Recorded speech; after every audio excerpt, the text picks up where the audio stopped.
RogueCon 23. That's right. It is here. It's not back. It's here. It's the first one. Join the ultimate celebration of digital content with its creators, passionate fans, and industry experts.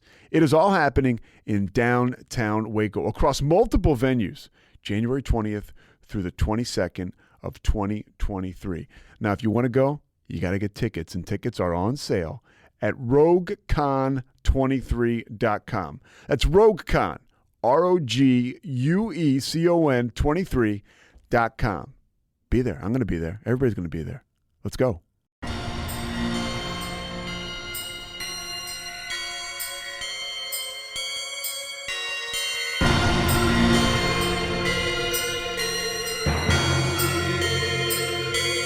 BooBaes.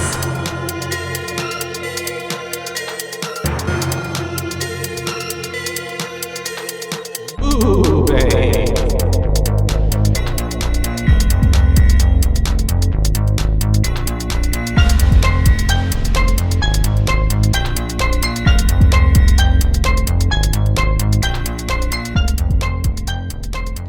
Howdy. Hey, howdy, hey. How diddly ho. How are we all doing? I'm great. How are you? I'm doing good.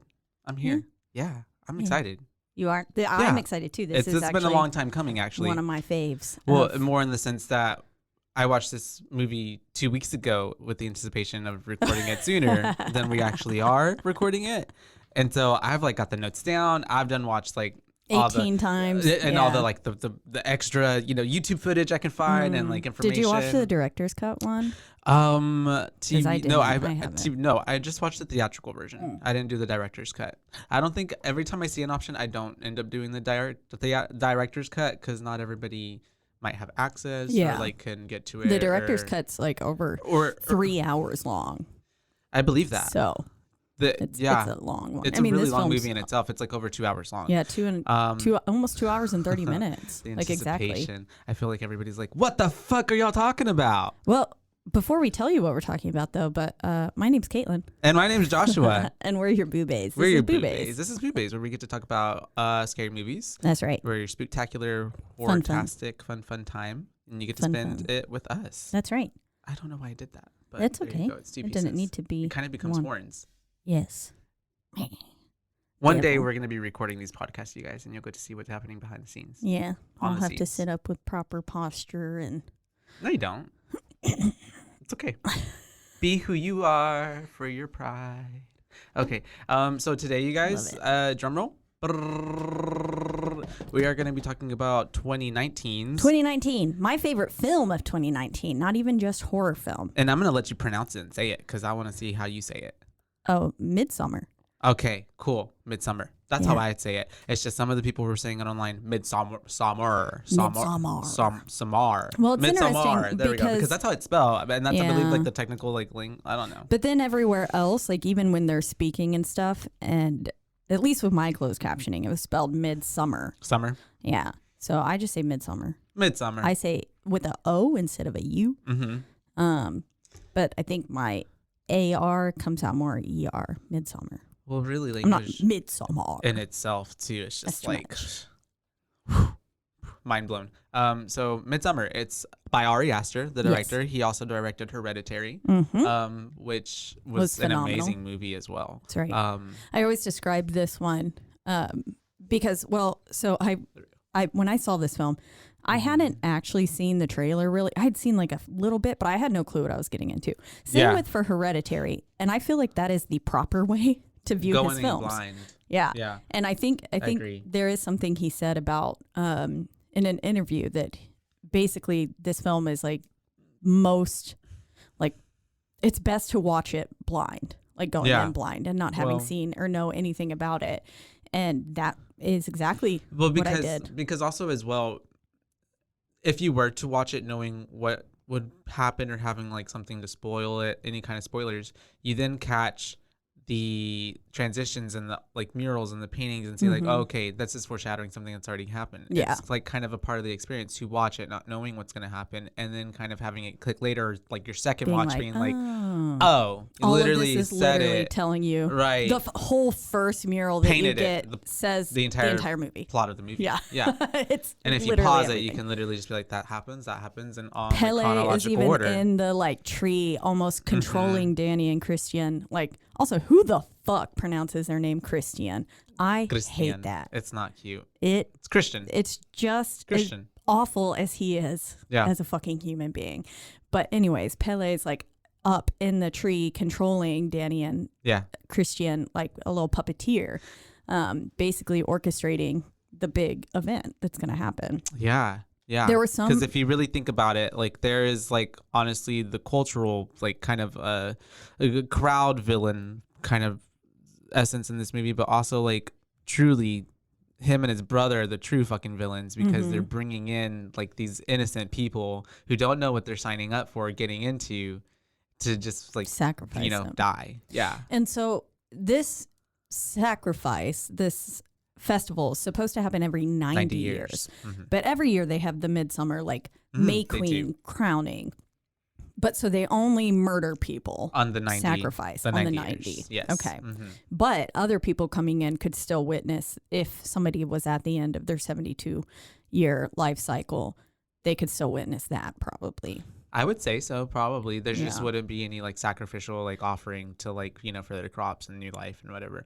And I think they do still get people to impregnate the girls as well. So that still happens. It's just the actual people getting sacrificed doesn't happen. Yeah, because they did mention like having to bring in outsiders to keep the bloodlines from overlapping too much.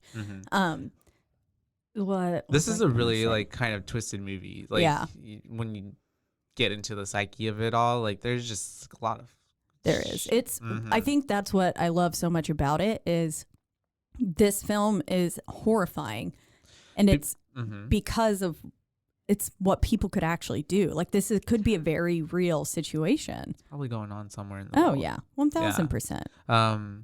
Gives like Hostel, like all those other movies, Squid Games, where like people use other people for like their hedonistic pleasure. There was a theory. So Pele mentions at one point that his parents burned up in a fire. Yeah. And there was. Do you think they were a part of the?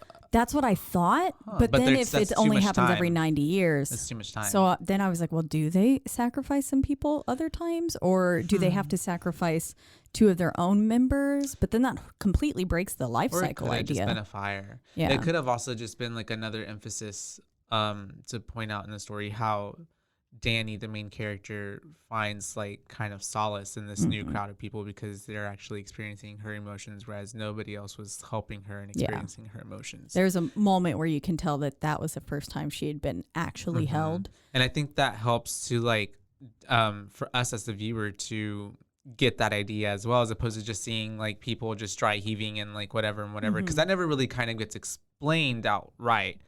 We just know that he puts in the wheels for us to be like, okay, so they all feel what they feel. Yeah. Like, yeah. And they feel it as like a collective unit. Yeah, they like mirror it. They vocalize it. When I first saw this film, so I saw it opening weekend in theaters, and let me just tell you, that was one of the most uncomfortable, but like sittings. Yes. Yeah. So the theater was packed because it was opening weekend, and then a lot of people. I can just imagine this room being very silent. No. Oh, okay. Not at all. Oh, okay. So the film, I don't know if this was like director's choice or not, but it was so loud. The volume was just like uncomfortably loud, like almost to the point where it was like, can we turn this down a little bit? Which made the like use of silence in this film very like drastic, because it would go from being like dead quiet then to just like sound. Symphonies. Yeah. And very almost like grating ones at that. And it was, so that was bizarre. And then I had this woman in front of me who laughed like a fucking donkey. I don't know what made her laugh.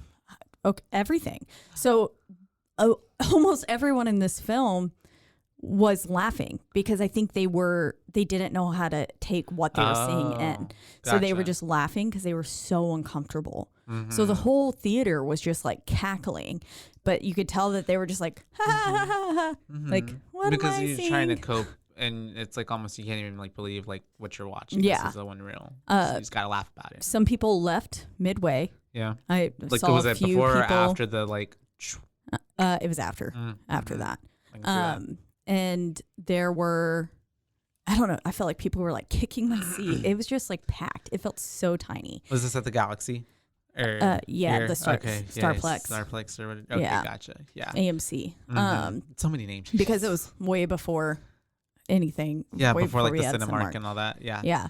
And so very crowded. This woman was just like laughing like a donkey in front of me. It was bizarre. And when I left the film, I don't think I talked for like a solid 15 minutes. I was just like a shell of a person. I came out and was like,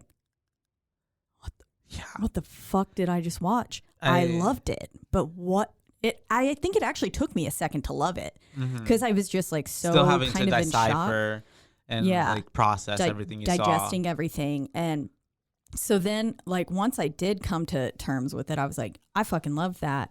And I was like recommending it to people, but also like thinking in my head, I don't know if I could ever watch this film again.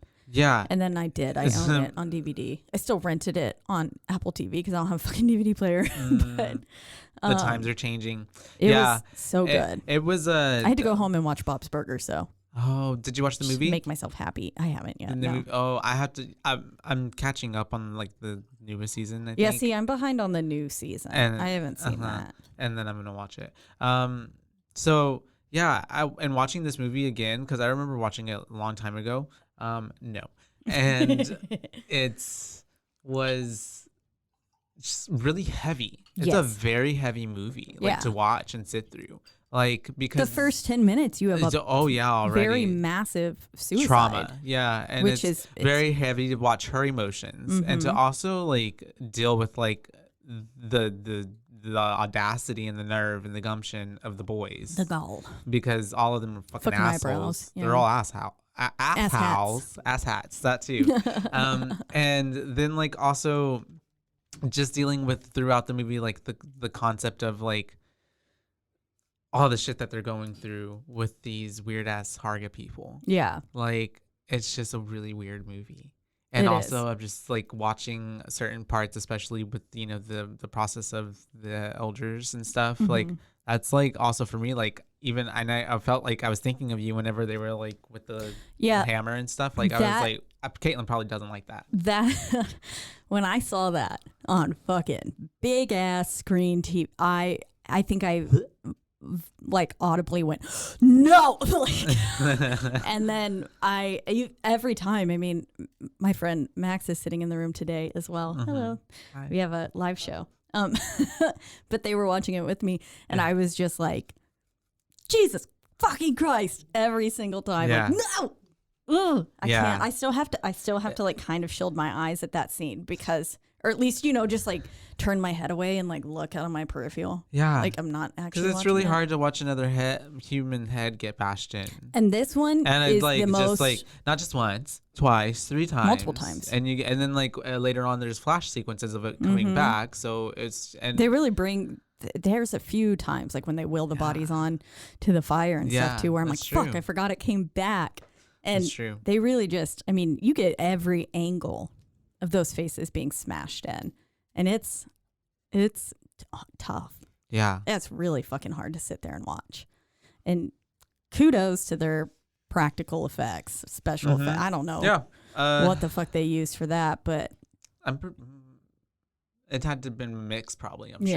Yeah. But it looked really fucking good. I'm sure there was a lot of practical effects with like the actual face after the fact. Yeah. So without further ado, I guess we can just jump right into it. Yes. Because we open up with one, like we said, we kind of mentioned the director put a lot of artwork into the film. And we open up with a mural that if you're watching it upon first, you wouldn't really kind of get it. It's just like, oh, okay. That's pretty. This is what kind of indie film is this? And then especially when it slides away like some Monty Python-esque. Yeah, which I did enjoy too. I did. I loved it. Yeah, it was cool, right? And we then get like Just- of what we mentioned earlier, a really heavy trauma of basically getting into our main actress, right? Mhm. Yeah. Well, we get that Snowy Wood shot, right, and the Yeah. singing. Which that song is kind of like the theme Yeah, throughout the it whole comes in multiple times In and throughout out. the film. And the phone's ringing, right? Yeah, it has a really abrupt phone ringing Mm-hmm. transition, which was good. Yeah, and so at that point, was she's trying to get in touch with her family. She's trying to get in touch with her parents and her sister because she got an email from her sister that was very Hella fucking dark. Yeah, Anyone dark it said and what did it I say? can't. Everything's black. Mom and dad are coming too. Yeah, Goodbye. yeah. Which is like very worrying. Yeah. Alarming. That's the word I was trying to think of. It's very alarming. And so she's also trying to call, or I forget, does he call her? She calls him, right? Yeah, she hesitates to call him. Yeah. And which already shows that he's just like not top tier. You know, because he's telling her, don't worry about it. Her sister always does this. He's like brushing her off. Yeah, very much so. He's gaslighting her in a sense as well. 1000%. Then we get one little bit. Mm-hmm. So whenever she calls, it says like blah blah blah. This is the Aster residence. Yeah. Aster means fire. Oh, does it? Into like like I didn't know that. so that's I looked that up, or well, I was looking at A lot facts, of stuff up. Yeah, and yeah. it just said like basically Aster means fire, which is super telling for the ending of this film. Yeah. And then Danny's photo on their bedside has a crown of flowers around it. So it's like, so there's a lot of like nods that the director put in to like give and us they're super subtle, like because I had hints, never noticed that foreshadowing. before until I went and I watched or I read these things about it, and I've literally seen this movie probably at least 20 times. Jesus Christ, I love this movie. Jesus, I've seen it so many times, and I never noticed that. Yeah, never noticed it, and then I was like, I wouldn't have noticed it. I didn't notice it at all. While I was going through those articles, I was like, did they just fucking like edit this in? Sure enough, After they the sure as hell fact? didn't. Nope. No. It was there. I was But like, okay. that's really cool, and that I goes had to no show clue. you like as well like how much of a presence a director can have on a movie, and like what they allow to be shot and put in. Things aren't accidents most of the time. Yeah, there's a bunch of scarecrows apparently put in kind of like throughout the scene. So there's like the scarecrow from The Wizard of Oz at one point, like on a picture on the fridge, which is, and then just like stuffed scarecrows in certain different parts of like the house and stuff. And basically everyone at the end is stuffed. Yeah. Especially Mark, his little skin suit stuffed like a little jester. Yeah. Skin the fool. Well, he kind of deserved it. He He did. an asshole. Fucking eyebrows. He pissed on the elder tree. He did. Like, you don't piss on the elder tree. He was like, it's a tree. And it's even like, I would have been like, oh, and that's also like pissing too, on someone's grave. no, Come on, dude. no shade to the actor. God rest his soul. He's not dead. He's just dead to me. I was like, what the fuck? He's just got one of those faces that just like he's always smelling something bad. Like he just, it just doesn't.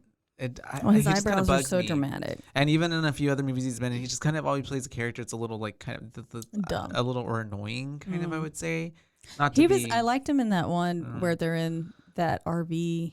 Yeah, We Are the No Millers. Regrets. Yeah. There's I that. did like him in that. And then there was he was in a freaking the Prince Caspian movie. Oh, really? And he was an annoying little fucker in that movie. I guess he I never was saw so it. damn annoying. Even though he was like a read all spoiled those little books. brat that wouldn't do shit. That and then seems like fitting. yeah, I wanted him to die.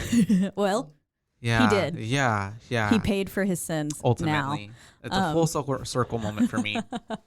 But back to Christian. Yeah, I would have as my notes is like, oh, Christian's a douche. Yeah, I put he's a fucking dick. Yeah. And the way she has to suck up to him so he doesn't seem so annoyed. Oh yeah, because and she's just be like, I'm sorry, you're right. I'm sorry. Like, I'm overreacting. I'm like, yeah. So she's definitely like buying into his gaslighting, which is so and poor sad. thing is like already emotionally unhinged, and has no one like who's supposed to be her boyfriend to like support her. So and then we get that phone call of her with her friend being like, yeah, he should what if be I able. scared him off? And No, and she's just like, that's what a normal boyfriend is supposed to do. Like they're supposed to be supportive. It's his job a partner. to be there for you. Yeah. Like if not, like that's what, like it's kind of this is what you sign up for. You know. Yeah. You just got to be there for each other. Exactly. And so yeah, I was like, and then we get For some reason, I have his friends are shit. I think they're talking on the phone, right? And his friends are in the background. Yeah. So while she was talking to him or talking to her friend, she gets a call from an unknown caller. It beeps in. There we go. And then it flashes to, all of them sitting around at, I guess, a bar or a restaurant or something. And they're telling him, like, also, too, he's been wanting to break up with her for like a year. Over a year. Who does that? Yeah. Why haven't you done it yet? Just fucking do it. Rip that Band-Aid off. Actually, I think I've done that. Well, I mean... I've done that for over a year. Yeah. I mean, okay, you have your reasons, but right, like, basically, I mean, I kind of knew that it wasn't right. Yeah. And then I just kept going. I've actually done that a lot of times. Well, sometimes you got to pan out. Sometimes you got to follow it because sometimes things can turn out right. Yeah. They never do, but but it could. And if you wouldn't have done that, you would have been left with the what if. Yeah, that's true. It's better to have tried. And that's exactly what he says. He's like, what if I do it and then I want her back and I can't get her back because I've burned some bridges, which is like, well, sometimes I mean, if you're on the fence about it, that you can't. Well, especially too, I mean, he might just be like an actual dick. And it seems like he's an actual dick to everybody, not just her. Cause later on in the movie, we see what he does. But like, he fucking throws Cheaty under the bus. Yeah. Like Josh. Cheaty. And then literally like, I always forget his name every time I watch it. And copying him and like what he's just. Yeah, he's just asshole, a brilliant. He plays the character well because he really makes you not like him. But yeah, he's just an overall dick. Yeah, I don't know where I was going with that, but I had a moment. But we fucking. I had a train, and I just got so like rage took over. Literally, I got red. You saw red. Literally. Okay, I don't even remember where I was going with that, but yeah, sorry. He's a dick. They were sitting there talking around the table. Pelle at one point says, "Don't forget about all the Swedish women you can impregnate in June," which is like, oh damn, there's another like. Here's exactly what's going to happen. Because he's going to impregnate a Swedish woman. I didn't even think about that, June. But that is funny. And also just showing, too, how Bella is, like, you later get to realize, like, this man is manipulative. He is, like, playing, like, both sides of this, trying to orchestrate it all. Like, because he seems to be on Danny's side like, so to be, like, sympathetic and then be like, oh, you forgot your birthday? Like, kind of, like, you know, like. He was driving the wedge bus between them. Oh, that. Yeah. He was also driving a bus. I don't know. He drove the car. He drove the car into the village. And so so yeah, it was just there's a lot going on. My notes just say "fuck you, eyebrows." Such a dick. And then is that the Christian? Eyebrows is who's Christian? Mark. Oh, Mark. Oh, he does have bushy eyebrows. His eyebrows are so like they're like little tints, little V's. He's like he's smelled something, like he's questioning something. Yeah. And so we unfortunately get to find out because then he gets a call and there's just complete sobbing on the phone. Yeah, just screaming. Screaming. And no. And it's like, oh. Yeah, that's really hard. It's hard to watch and listen to. Apparently, Florence. Pugh. Florence Pugh. Pugh. I was like, I'm not even gonna attempt her last name. Florence Pugh. Pug. Florence Pugh. Pugh. She does not like crying on screen. Like she can't actually cry on command like a lot of actors can. And she's like, it's a very like intimate thing, and I don't feel like that needs to be seen. And I was like, she did a real damn good job of making this believable though. I guess you're right. Never in the movie was she like in like tears. It was more like a type of cry where it's like, your whole body gotta roll. Yeah. Which, that moment later on when she's walking away and she walks by that building and just like, I'm like, oh, I've had a moment like that a couple times. Damn, I know that feeling. Where like no sound even comes out. You're just like in agony. Yeah. That's crazy. There as well. I love it. Fun. It kind of makes life worthwhile, doesn't it? It makes you aware of your life. And so her sister essentially poisoned monoxide her family out. She next level shit. Yeah, because it's the way it was orchestrated. There's like tubes like going from the garage all the way to where it goes into the parents' bedroom, and she sealed it under, and then she like taped it to her mouth, and you could tell. I think she was probably throwing up and gagging because like it was like all going on with her, and like and then you just saw like messages from Danny on the computer. 4 new messages. Yeah, I honestly don't know. Like, I guess. I mean, suicide is one thing, but like then taking out other people with you, it's a little. That's dark. It is. But we don't know what was going on in that household. Yeah, that's true. We truly don't know. We don't. We have no clue. What if dad touched her and then like mom was covering it up, hush hush? Mm-hmm. Or what if some other shit happened and she was just so mentally tormented by it? She was like, we all gotta go. Yeah. We can't be here anymore. She had bipolar disorder. And that as well. Yeah. And I was like, don't worry, I'm not gonna kill no one. Mm-hmm. Y'all are all safe. Yeah. How does that like does that make you feel any certain type of way that like they include that? Or that like I don't know. Like with like it being there's like a stigma thing. maybe. Well, yeah. I feel like all the time bipolar disorder has a stigma attached to it because people use the term bipolar in such a not even when they don't have way. it. Yeah. They're like, oh, I'm so bipolar. And it's like, you're being bipolar actually, when you're not. Yeah. Just getting like mad every now and then doesn't make you. There's a whole lot of other shit that goes into it. It's a chemical imbalance. Yeah. And it's a serious mood disorder. And so like it can fuck with you and make you there's like one part where, you know, when she was going to the outhouse and she's just like sitting there like, no, it's okay. Like, it's okay. Don't think like that. Don't think like that. And like the way that she does the all the first time. mushroom tea thing. And I've been like having to console myself and stuff like, because then there's often times where it seems like I'm just a passenger in my own body. And it's like my brain just starts, my body just starts doing things that I don't necessarily want to happen. Yeah. Or like everything gets too loud in my like head. And I just think it, and bit. then I'm just like sitting there watching and horror most of the time being like, fucking don't do that. It gives me very like get out. I do it. Yeah. Like you're in the yeah, I'm in the sunken place. Just watching as like it's a TV like a movie. Yeah. That's basically what it feels like. I mean, especially when I'm in sort of going episodes. Through it. Yeah. So super fun. Yeah. I mean, I don't know. I'm glad it's that a you're very okay real to talk about it. Yeah. Yeah. It's a very real like part of it though. Like, I mean, suicidal thoughts and stuff like that is like super common. Yeah, for sure. And I think especially nowadays, like there's like such a like turmoil and just like everything that we've been through with the past 2 years. Everything's like, just like bullshit right now.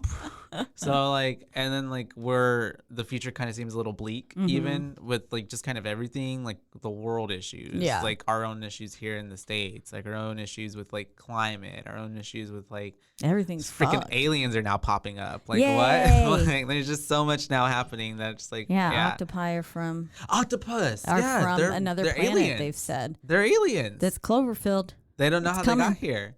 Yeah, but they're aliens because the way that they've evolved is like they've skipped a few too much to like for them to even be here.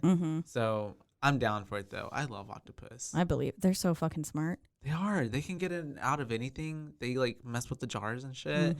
If they could walk on land, which they can, but I mean like actually like without having like imagine if they got even more sentient and created like little jars that they put on their head that like water and then just like started killing us. Yeah.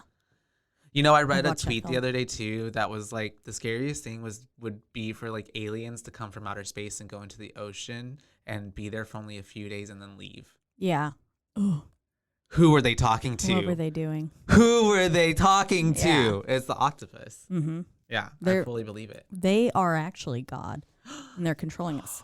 H.P. Lovecraft had it right. Oh, that's a really good series. I'm really sad that it got canceled. Did you watch the show? The actual show? Call of Cthulhu or The Rise of Cthulhu? With Hara. Well, just like they made a show on HBO on Lovecraft. Oh, yeah, like taking one of the Lovecraft? Like taking one of the stories. books or cool. one of the stories. Yeah, no, it's really cool actually. It's really good. I just got HBO Max like right now, so ooh, you should. It's really good. Right now, I'm watching all the Miyazaki films. There's a lot of beautiful people in it as well. I love beautiful people.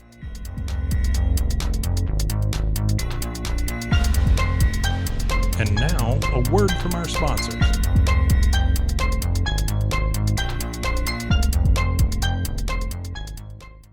RogueCon 23. That's right, it is here. It's not back, it's here. It's the first one. Join the ultimate celebration of digital content with its creators, passionate fans, and industry experts. It is all happening in downtown Waco across multiple venues, January 20th through the 22nd of 2023. Now, if you want to go, you got to get tickets, and tickets are on sale at RogueCon23.com. That's RogueCon, ROGUECON23.com. Be there. I'm going to be there. Everybody's going to be there. Let's go.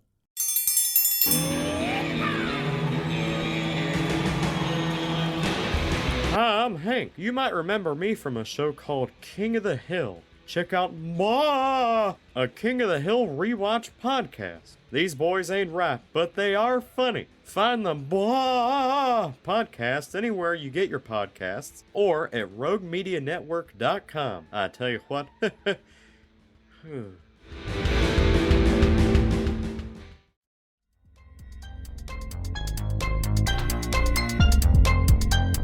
And so anyways, yeah, we get her sobbing. We get like the pan of like, I love how we're still only 5 minutes in this movie. And then we have... Yeah, the transition shot out the window with the snow, and then it comes back in again with it clearly being springtime, which was like super cool. So that was just a really nice way to notate a passing of time. I thought that shot was very creative. A passing of time. You're right. Yeah, but also because they're in the same hemisphere, aren't they? So they would still be having the same seasons because they go to, where is this at? Sweden, right? Would they be experiencing the same season as us in the States? Yeah, I mean, they were still celebrating the summer solstice. Okay. Because that's what Midsommar is. Yeah.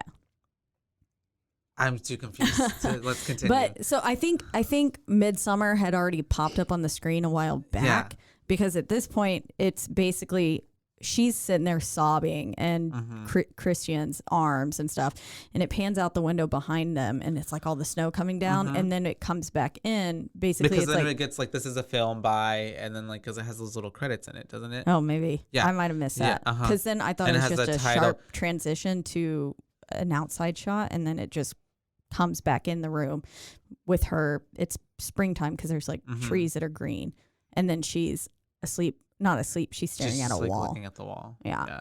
And that painting above her bed is also another foreshadowing. Yeah. Apparently it's a real painting. I forgot the name of it. Oh, really? But it's got a little girl or a girl. I guess bears are pretty fucking big. With a crown on, and then a bear. Yeah. And that's really what goes on in the movie. There's a few moments her and Christian. Yeah. And then he just happens to come in and then he's like, I'm gonna go to that party, and I'm like, and then she's like, I'm gonna go. I'm like, yeah. I'm like, it's probably been, I think it's been like 2 weeks or something like that, or not even then. I feel like it had been a few months at that point because it was like hardcore snowing. And then at this point, basically he's saying that he was gonna go to Sweden in June. That's right. Like in 2 weeks. And if you, so it had to there's have a been time lapse. Had to have been like 3 or 4 months. And so anyways, they go to this party, and that's whenever their friends are talking, and that's whenever this trip gets brought up. And then I love the look that she gives him because it's such a I've been in that moment where I'm like, wait, what? The fuck? Yeah, like when the hell were you gonna tell me? You didn't tell me that shit. Yeah. Yeah. And I should be the like first person. And it's the eyes that he looks at her because he obviously knows like she didn't know about that, and he's just kind of like, yeah. He's like, but I'm not gonna go. Yeah, he was like, if I went, like, yeah. Fuck you, dude. Yeah, he's. I don't like his character. He's such a coward. He's such a like just spineless little prick. And so, anyways, he's kind of being douchey about it as well when she's probably later. Maybe he's a girl. Oh yeah. Well, and so he's also gaslighting her because she's then now apologizing and being like, I'm sorry for you reacting the way I did. I just didn't know, and I just wanted to know. I'm confused. And the way that he says "I'm sorry?" It's like, no, fuck like, you, no. dude. If we've been dating for 4 years, I have a pretty good right to just kind of like know that you're gonna be going somewhere. Like not just like, oh hey, bye, I'm not here anymore. Especially too with what she needs someone there to like help her. She literally She's just going lost through a lot. all of her closest family members. Yeah. So her immediate family. Yeah. And God, yeah. Just the way that he's talking to her. He's like, I apologized. And she said, you said sorry. That doesn't mean. Yeah. Like, it's very much like, sorry, I got apology. caught. Like, and it's giving much more like, he's not asking for permission, but like just asking for forgiveness. He's like, I told you about it. And she said, you told me you thought it would be fun. a cool idea, but you never actually said, hey, I'm going to Sweden. Yeah. And he was like, I just decided today. And she's like, you already have a fucking ticket. Like, well, ultimately as well, like most people don't. She honestly too doesn't give me the vibes of like, if he would have told her like, I want to go here with my friends, I feel like she would have been like, okay, yeah, go. She was very agreeable. Yeah. I think that she was like, I wouldn't have been mad. Let him do whatever the fuck he wanted. Yeah, I think she's just upset because rightfully so. Like, why wouldn't he have run that by her? And that's kind of a big thing. For a month and a half, he's supposed to be gone. Well, especially too, it's one thing to like, maybe she would have like saw the tickets at home or something came up, saw an email. She's getting told by other people that he is doing something. That pissed me the fuck off. Oh yeah. I would. There's no way I'd be. Because then you just look stupid. Yes. And one thing is to not tell me, but make me look stupid in front of other people. Nah. Goddamn, no. Yeah. It's a hard pass. Give me the hammer. Literally. And so they get into the little argument. They're back, and she ends up basically just kind of, or more so, he's just like, you can go. Yeah. Which I also am just like, what is he doing now? Yeah. Now he's.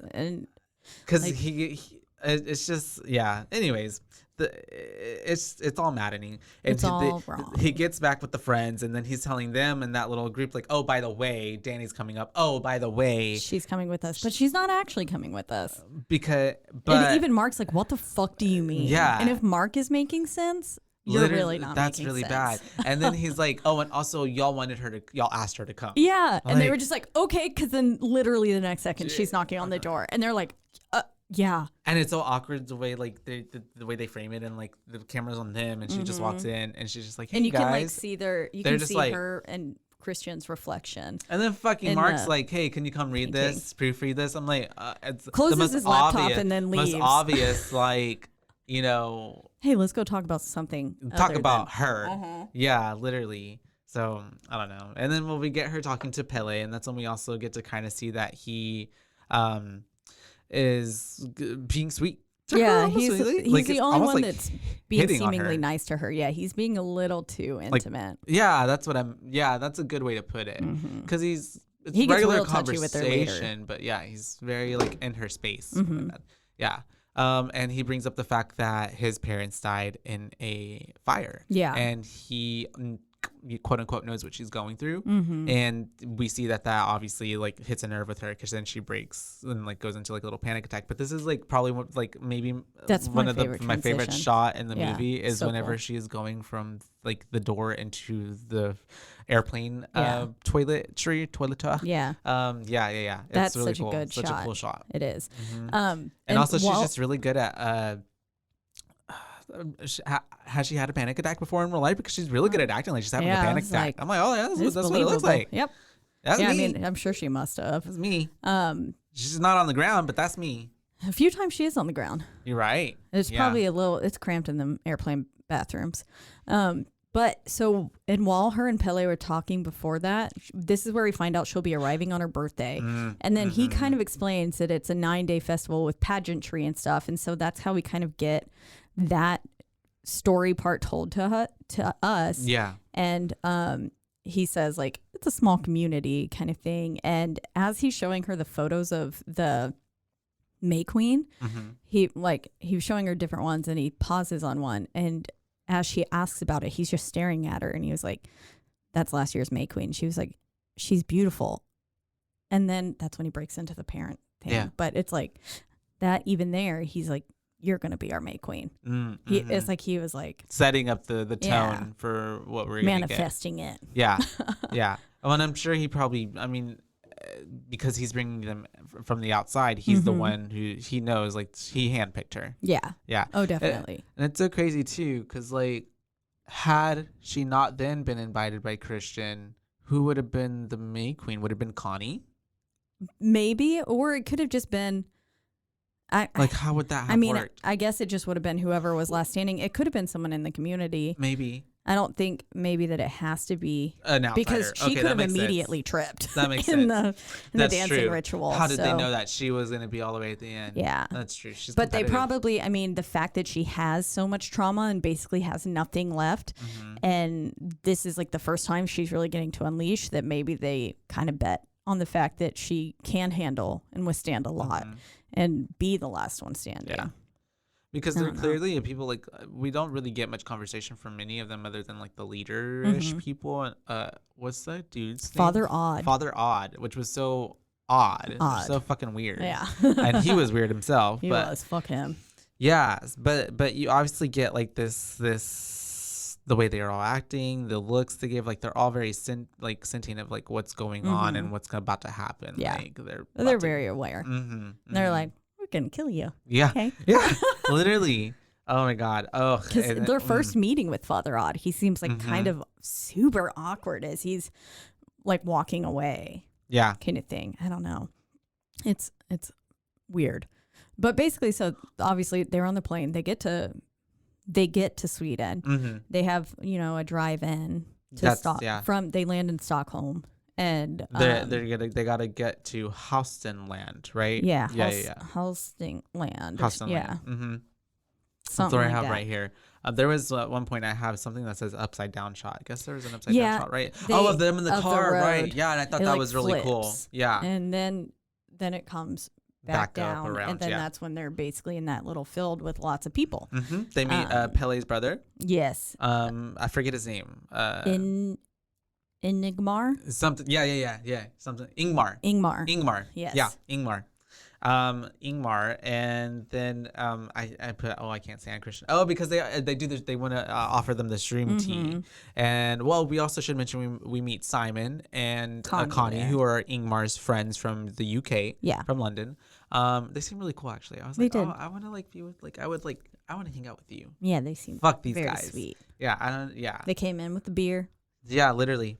And so then they offer the rest of the gang this shroom tea, basically mushroom tea, and it's not mushroom tea, it was actual mushrooms. But they offer her mushroom tea. That's right, because she's kind of like, I want a trip later, but then Christian's like, well, I'm gonna wait with you, which also in his tone is very much like, I don't really want to do this, but I'll do it, and she's offering the chance to just do it. And then the other guys are like, are you going to do this with us? And then he's like, or y'all can wait, right? Like, I'm just like, I don't like him. Anyway, so everyone's tripping. And at, kind of first, she's kind of having a pretty good trip. Like, it seems like they're all kind of there enjoying, like, the atmosphere. It's really, I love that you can see the like grass going through her hand. It's really cool shot. And then like you see the feels waves. Like she's quite literally becoming a part of that place. And I love, because for me too, I've tripped on Aster before, and I think it was a really good depiction of like how I've heard that it was one of the most like accurate visual representations of what it's like whenever you take shrooms or everything's acid. Wavy. Yeah, I just saw everything's wavy, and you can like see sound and color. It's weird. And that the earth is breathing. Yeah. I've got a really bad story though. Oh. But not like good story. I mean, like, no, it's a good thing, but not a like where I was. Okay. I had gone to Dallas, went to a concert, got handed out. We were all, we're doing acid. Okay, let's do it. I'm like, okay, I've never done it before. Let me do it. And so anyways, did it. We went to I was with two other friends, and we went with their friends of friends, like place. Oh, shady shit going on there after like 2 a.m. We're like, oh, I don't think we're down for this. Like there was other shit going on, and we're just like, oh no, this is not our kind of party. This is a lot. And then we were trying to leave, and then they wouldn't let us leave because they were like, no, you're tripping. You cannot leave. You got to stay here. Like you're gonna hurt yourselves. Like this and that. And we're like, you know what? I think we'll take our chances. Like we're all right. We were not all right, but we ended up leaving. And then my other two friends were tripping harder than me, I would say, so they could not drive. So that's us driving from Dallas, like 3 a.m. I'm driving, and I'm back to Waco. No. And when I tell you, I'm sorry to everybody on the road, I didn't kill anybody. And so this is why I mean, like I don't do this anymore. But and it was a one-time thing. But I'll tell you though. Have you ever played Mario Kart, the Rainbow Highway, and how it's like that's literally how the road was for me. Like it was like a snake, like moving, like you're just on a little roller coaster. And all I could literally do, I was literally for like an hour and a half, just like looking at the lines, and even the lines were like doing this, but I knew that I'm in the line, so I'm good as long as I stay in the line. And I kid you not, I was like that. As they were like just listening to music and stuff, and I was just like concentrating so hard. Yikes. Well, I'm glad you're alive. Yeah. And that no one did die. And so, anyways, yeah, they're tripping. And then Mark mentions this is the only time where I like Mark. Well, he says that you're all like my family, right? Yeah. And that. Sorry, not that part. The part before him is the part that I like. Yeah. When he's like, I don't like. He's like, I don't like that. That's not right. Why is this set up? Everybody lay down. Because it's. We should also mention, I guess, because of where they're at geographically, they don't get that much darkness. Yeah, It's they called it the midnight sun. It was 9 p.m. Literally, and but he was like, "That's not right. The sky is blue. How can it be 9 p.m.?" And I was even like, that when would be it's, me. I guess technically nighttime, they still don't really get that dark. It's just kind of dusk. That's it, and then it's bright again. When I was in Scotland, I never saw the sunset. Really? Yeah. I mean, I also was going to bed pretty early because we'd get up pretty early, but it for sure didn't set until like past 11 or something p.m. That's crazy. And then it was up by like 5 a.m. It was like, because we were camping. Yeah. And it was like, oh, okay. It's so weird that happens. Gotta be awake. Like in places or like in Alaska where they have like, some days of night and some days of just day. Like, I feel like my mind would be so thrown off. I'd probably like disassociate or go crazy. Yeah, because we have such a like normal day. Yeah. And I'd be I feel like I this could be so much more productive in another country though. Probably. The sun being up all the time. Maybe. I feel like probably we would be different. We wouldn't be the way we are maybe even. Just like based on like growing up in different areas. Like that's crazy how like one little thing can change everything. Is that evolution or like not but like the characteristics that are around us nature inform versus nature. nurture. Yeah, based how we come to be. This is not that kind of podcast. All right, you guys. And so she unfortunately goes into a really bad trip. And starts walking away, ends up running into like kind of a group of people. She thinks they're laughing at her. They probably are, but they probably aren't. We don't know. We don't get an explanation. I would be laughing at her. And then we have her run into Ingmar. And then he's trying to calm her and say, like, they're not laughing at you. Come meet my friends. Yeah. But she ends up going to that restroom. Yep. And she's having to calm herself down and be like, you are okay. Yeah. It is okay. And whenever she lights the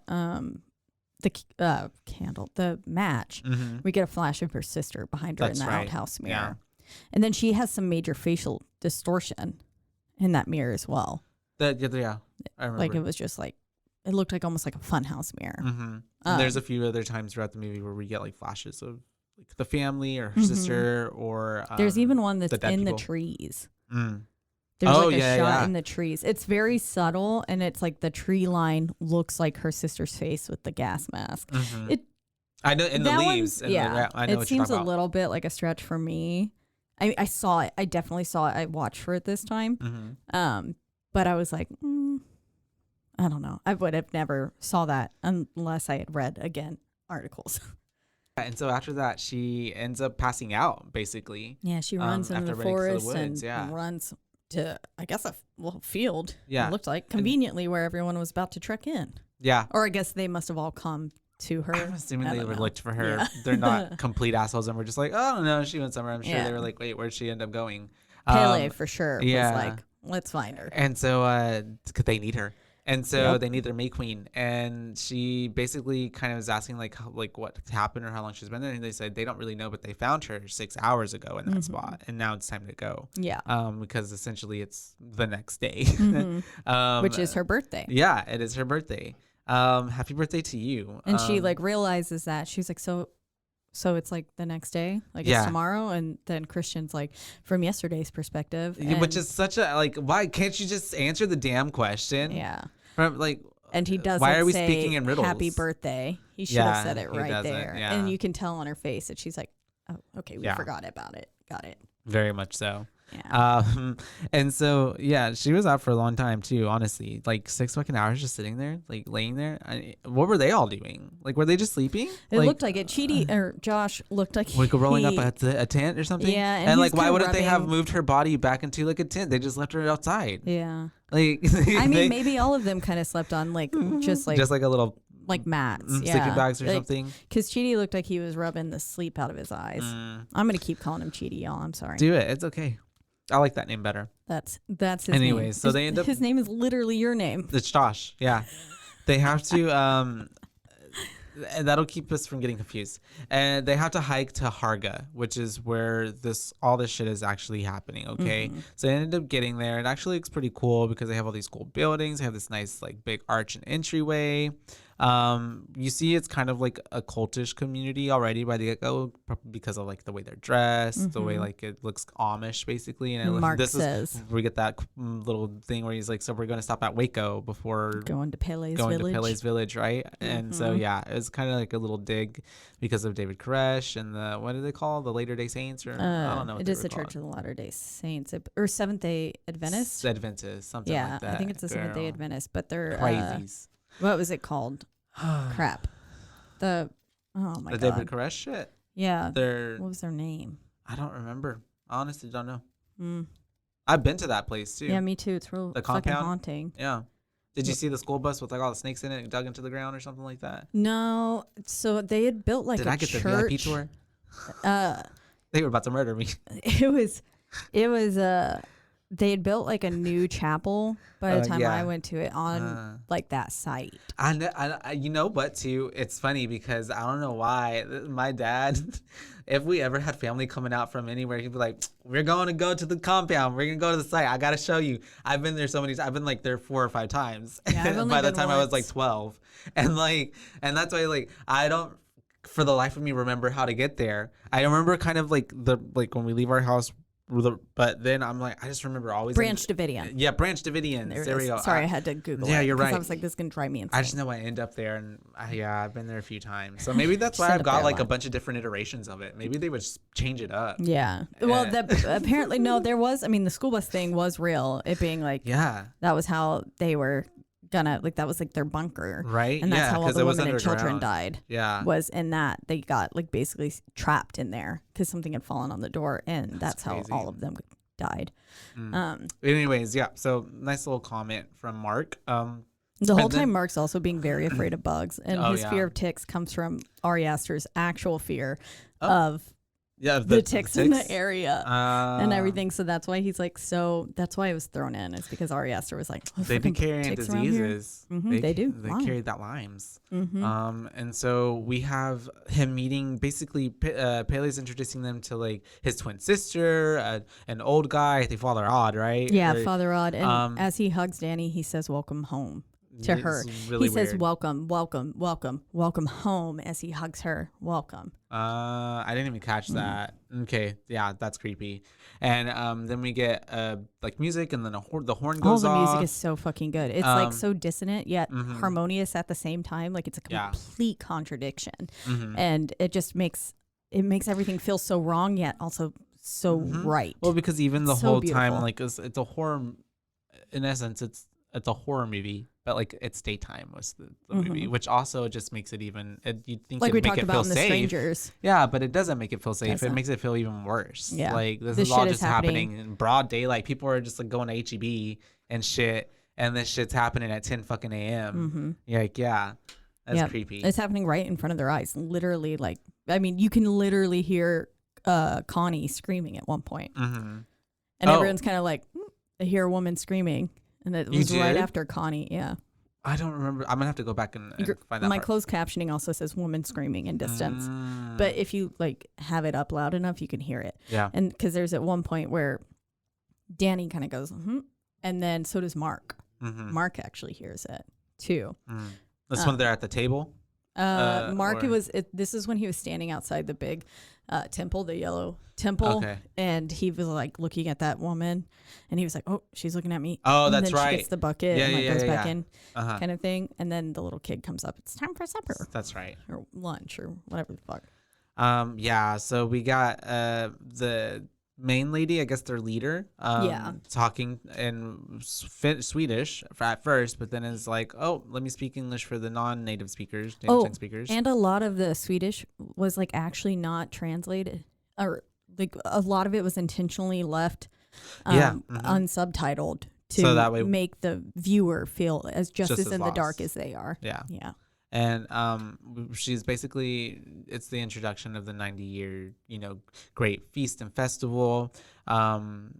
she's explaining how that happens, and we then get a little quick shot of their Reuben, right? That's the name, Oracle the child. Oracle. Yeah. I thought it was Sia. And so the hair is very similar, huh? it was, yes. And I was like, oh, they got Sia for this. And so it's basically they're just talking about that, and then they start their celebrations, their festival. They kick it off. We get a shot of the little redhead, which apparently ends up being Pele's sister. Later on, he mentions that's his sister. Well, they're all brother and sister, I guess, right? Yeah. Oh, okay, so that makes sense. that's why he. I think he refers to all of them, and like that girl, they weren't actual twins. It wasn't twins. twin, right? They were just born on the same day. Gotcha. So their life cycle, I guess, is exactly kind of lined almost up. The same. Yeah, kind of because like, that's how they get everything planned together by having all these babies, and they schedule everything together. Yeah. That's because they we get explained later. They believe their lives are in seasons. Yes. Yeah.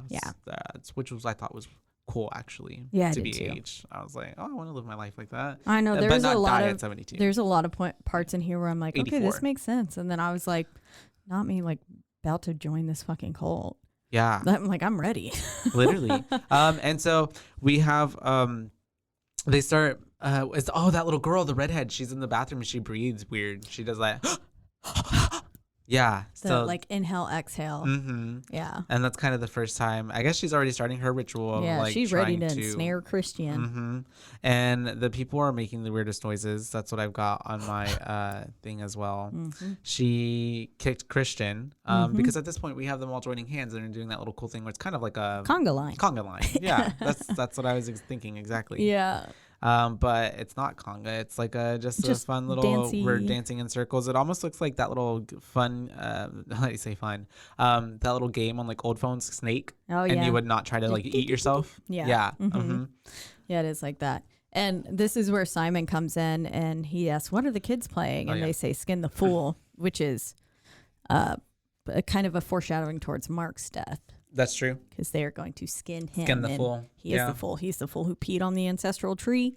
Yeah. And he's just a fucking idiot the whole time. Why are a lot of child's games and stuff like... I mean, every single nursery rhyme ever. It's like a bad thing. Yeah. Like the bubonic plague. Yeah. For that Ring around the rosy. Yeah. Mm-hmm. Yeah. Pocket full of posy. Ashes, ashes. We all fall down. Literally Death. Everyone's dead. Yeah. The ring around the rosy was the sign of the plague. And then you had a pocket full of posy, I believe, to help with the stench of like your body. Yeah, I believe it because they were all pussy and disgusting. Pussy. Ooh, bubonic.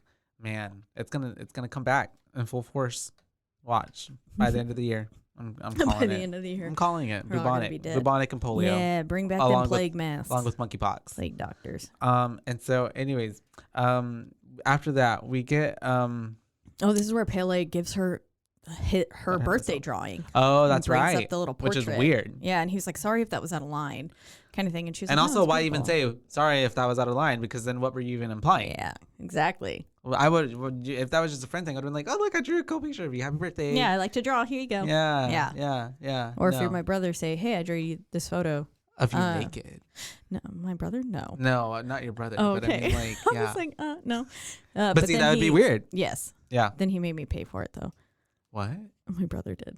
The picture that he drew for me. It was like a hand holding balloons, and he was like, "That'll be $15." Gotcha. Like, oh, okay. It's a brother.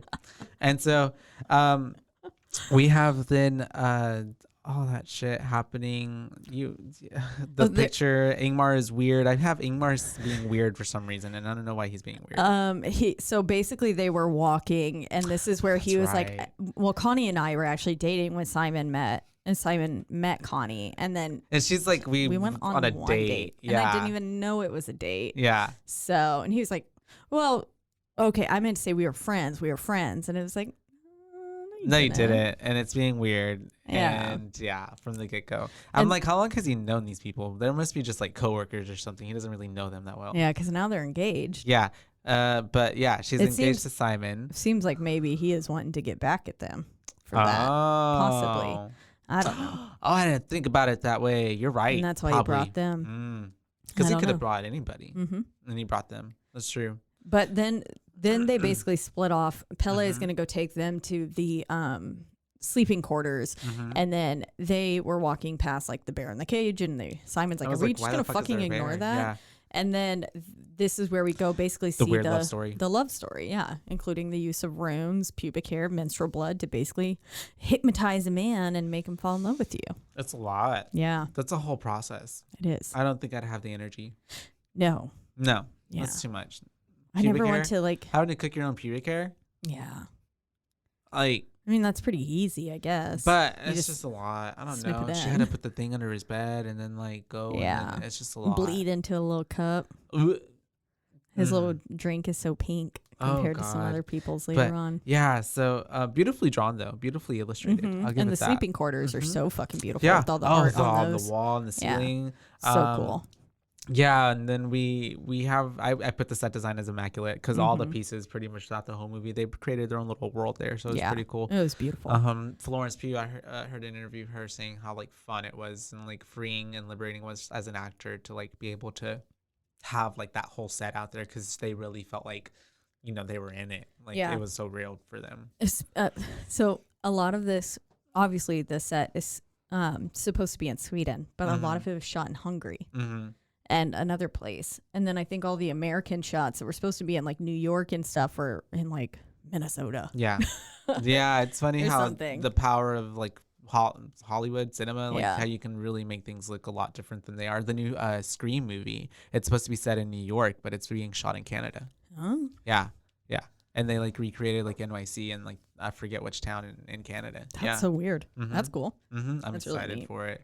And so, we have her looking at all the pictures of all the May Queens. Yeah, the wall of May Queens. Oh, and this is where we also get the breakdown of their life cycle. Their cycles and they just seasons. Yeah, that's right. spring is 1 through 18 when you're a baby. 18 through 36 is their summer. Which is like a pilgrimage. Their it's pilgrimage. Called, right? Yeah. And then 36 through 54 is your working age, and that's fall. And then 54 through 72, I guess you can assume is winter. They don't really say winter, I don't think. But I mean, all of their dresses and stuff were like gray in those winter tones. And this is where Danny asks what happens at 72. And he's just like, and then Pele just kind of like, yeah. Yeah, he does. He literally goes like this.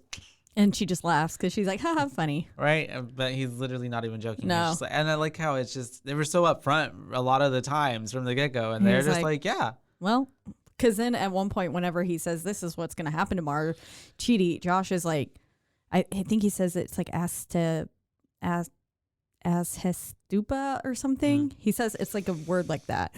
And Josh basically knows what it is. Yeah. And he was like, but like not like a real one, right? Like not for real. Because it's basically the sacrificial like death of your old people, I believe is what it is. Okay. That some cultures and stuff like subcultures like that would do. Yeah. Yeah. And I mean a lot of it too, because a lot of things happen in this movie, like with the elders, where it's like to us it's so like shocking, but then you kind of have to put yourself also like the characters do in the movie in the perspective of like, oh wait, well this is customary for them, so it's not necessarily which is why I feel like Chidi is so able to, because he was looking at it through an anthropological perspective. For the Fun experience. fact, that was my original major when I went to Baylor. Anthropology. Super cool. What do anthropologists? I did like it. Just like cultures and like it's the study of culture is quite literally what it means. Okay, cool, and the study of like people. So I mean, which is what culture is. It's important. So yeah. But basically, so Chidi this whole time like kind of knows everything that's going on, and he's able to just kind of brush it off because he's like, well, this is what they do here, so okay. Pele, this is where we also get it. Well, we don't see him, but we also get implied that this is where Christian got reminded by Pele that it was Danny's birthday. Yeah. Because he then escorts her outside and tries to light that little cupcake and sing her happy birthday. Gives the most pathetic birthday display so ever. Stupid, yeah. With the weird woman in the background. You might as well not have even like done it. Yeah. She's eventually like, just stop. Yeah. Stop. Yeah, because obviously you forgot. Because at first he tries to play it off like he didn't forget, right? And then he's like, "I'm sorry," like and I'm just like, which one like, is you should it? be mad, and then she's like, I should be mad. Yeah. And the way that she breathes to blow out the candle seemed very similar to their that they do You're right. multiple times. So I don't know if that was intentional, but like all throughout everything, like through the grass growing through her hand and going into her feet, like I feel like she's just very much easily able to become a part of this community. You're right. Yeah. Like it's kind of already meant for her. It's getting set up. Yeah. She's already dipping her toes in the water, essentially. And so we have these two, that's whenever they have like a feast. It's like dinner time, and that's when we have the old people, the elders. Dinner, breakfast, I have no clue. Yeah, what it is, time but it it's a is. feast. I like how all the tables are set up. It's pretty cool. Yeah. And we have the elders. And It looks like that runic symbol that was in the ritual. Oh, you're right. Yeah. It was like that triangle with You're the two right. offshoots. It is. It looks like the deer. Me just rubbing this all over me. Sorry. I'm not cutting myself, I promise. Please don't. And so we... I don't know if that actually is it or not, but now I just thought of that right now. I think it could be. I have no or clue. if it's not that exact one, it could be probably something that's in the same I imagine lines. there's so much purpose between literally everything else in this movie that has to mean something as well. And that everything that they're doing over this 9-day period is like ritualistic to a T. And so like I would imagine even the placement and because like the way that they wait for the people to sit down and then to eat and everything, I imagine. That's cool how it's like a domino effect. Yeah, it was such a pretty, just very satisfying and then the aerial shot. It's like, Yeah. So we get them eating. Then after this is when we follow. They put the elders into these chairs and they get lifted and they get to where we're going, which is, I guess we get taken to this like big old cliff area. And we see that and we got their weird inhale and exhale. Sorry, I'm following along with my notes just behind you. No, I thought that was maybe a metaphorical last breath of theirs together, and then they're carried off. Yeah. Because they just stand up at one point after eating, That's and right. then they're like chanting, and they're doing their kind of things. That's true. And making I wonder all sorts what of that weird is. sounds. Like, I want to ask the director, like, why? Because why throughout the movie is everybody making those sounds? Like, why do they breathe like that? Like, what's the symbolic purpose? What is the purpose of it? Yeah, I'm sure that it's probably It means something. Yeah. And I'm sure But it's probably out there somewhere. We'll have to look it up. Yeah. And so But they're carried to the cliff. They get taken to the cliff. We see that the elders are at the very top. We see that the other people are at the bottom. And already I'm like, I know where this is going. And so we have them cutting their hands. They get blood. They put it on the little kind of tombstone looking thing that has ruins carved onto it. We have everybody waiting down at the bottom. We have Danny, we have Christian and Josh watching kind of in anticipation. Mark did not go. Yeah, Mark overslept. We find out later. And then Simon and Connie are there.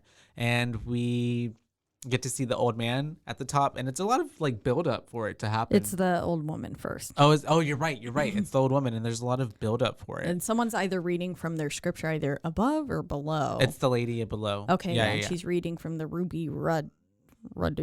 R-A-D-R. Yeah. So however you want to say that. And literally just takes one step and just plummets down. Because it is a lot of anticipation. She does a little and it's of course the use of silence I love again. And then we get like Danny's face, and then we get Christian's face, and you get her like gasping and grabbing his arm. Yeah. And then that's when you see the fall. And I'm glad that she at least dove into it, because we see how just walking off the cliff does not work out. She falls and ends up bashing her head, and she's dead. We have when Connie and Simon are freaking the F out. They are losing it, and everyone around them is like, "What the fuck is their problem?" Literally, they're just like, I love how the one guy's like, yeah, and like, the lady with the bangs who conducts the May Queen ritual later is like, she literally is like, "What?" Yeah. And they're looking at each other, and it's like, this is fucking normal. We do this every day. You're being rude. Can y'all be quiet? Yeah. And so she's dead, and then we have the old man. And the amount of close-ups they just show of it is and especially with the old man too. And I believe he has to intentionally jump like that. Oh, you think so? So they could beat his head in? Yeah. I thought they just beat his head in because he wasn't dead. Maybe. Yeah. I don't know. Since they had that ready with them, I was like, maybe. Well, I'm sure maybe it's probably go off like that. Or maybe it's happened before where people haven't died from falling, and then it's just like to make sure like, you got to be dead. Yeah. Good. Couldn't they have a nicer way? No. The bashing his brains in with the fucking mallet. Yeah, and we get everybody then the way screaming and shouting and feeling his pain as well as he is getting bashed in. And I'm not sure if I'm like, so do you, I scientifically, I don't think it's possible unless it's magic. They're not really feeling his pain. They're only echoing and like mimicking what he's doing, right? Yeah, and I think that is their moment to grieve. I think it's their collective grief that they're letting out at once because it just is get it the over end of one and someone's done. life. Yeah. Okay. And then so basically they just feel it all together. They feel his pain with him. Yeah. They're not really feeling it. Okay, but got it. Kind of just like, I guess maybe empath a bit. They're just being empathetic. But yeah. I think it's their time to grieve. And like you said, one and done. Okay. Gotcha. I said plop on my Plop. notes. Because the way their heads just like also as well. They literally show it from every fucking angle.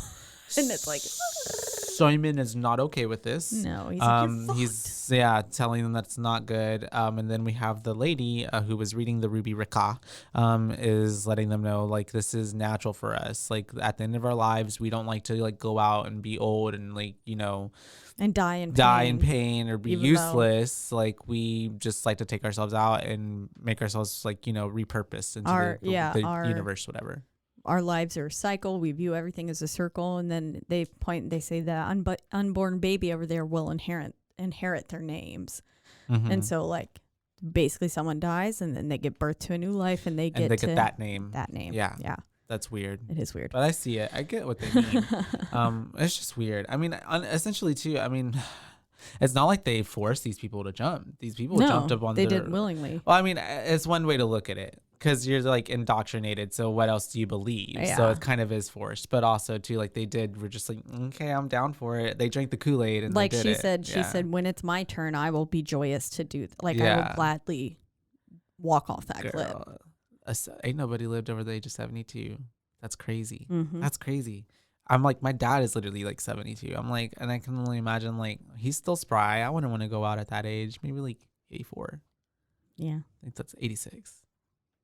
I don't know. Andrew's grandma's 90 as of this year, and she's still got a lot still of doing spunk. it. I don't know. It depends. It depends. Anyways, all right. And so yeah, we have. I just want to go out at 40. That's what with a bang. I hope it's like skydiving or something. Yeah. Oh, You fuck, now shouldn't- I'm scared to go I want to go skydiving. You do? Yeah. Yeah. I kind of no, never mind. Now I don't. I like the idea of it. I think it's really cool, but I don't know if I'd actually need it to be a little more controlled. I Well, you can don't do the know. skydiving It's just little rooms. Those seem silly, but it's just kind of scary, like jumping out from a plane. it man. is. It is Like, very scary. And like for the one in like a bajillion, I get it. It'll all be safe, but like I don't want to be the one. The one. And then it's like also just like it's not like even like that was just a freak accident. Like I willingly threw myself out of a plane that this like high. So it's like yeah, It's your fault. Yeah, literally, yeah. And so I want to go out in a glorious accident, like not. And I've almost made that happen a few times. Josh, please don't say that. Yeah. So, but You're yeah. closer than you think.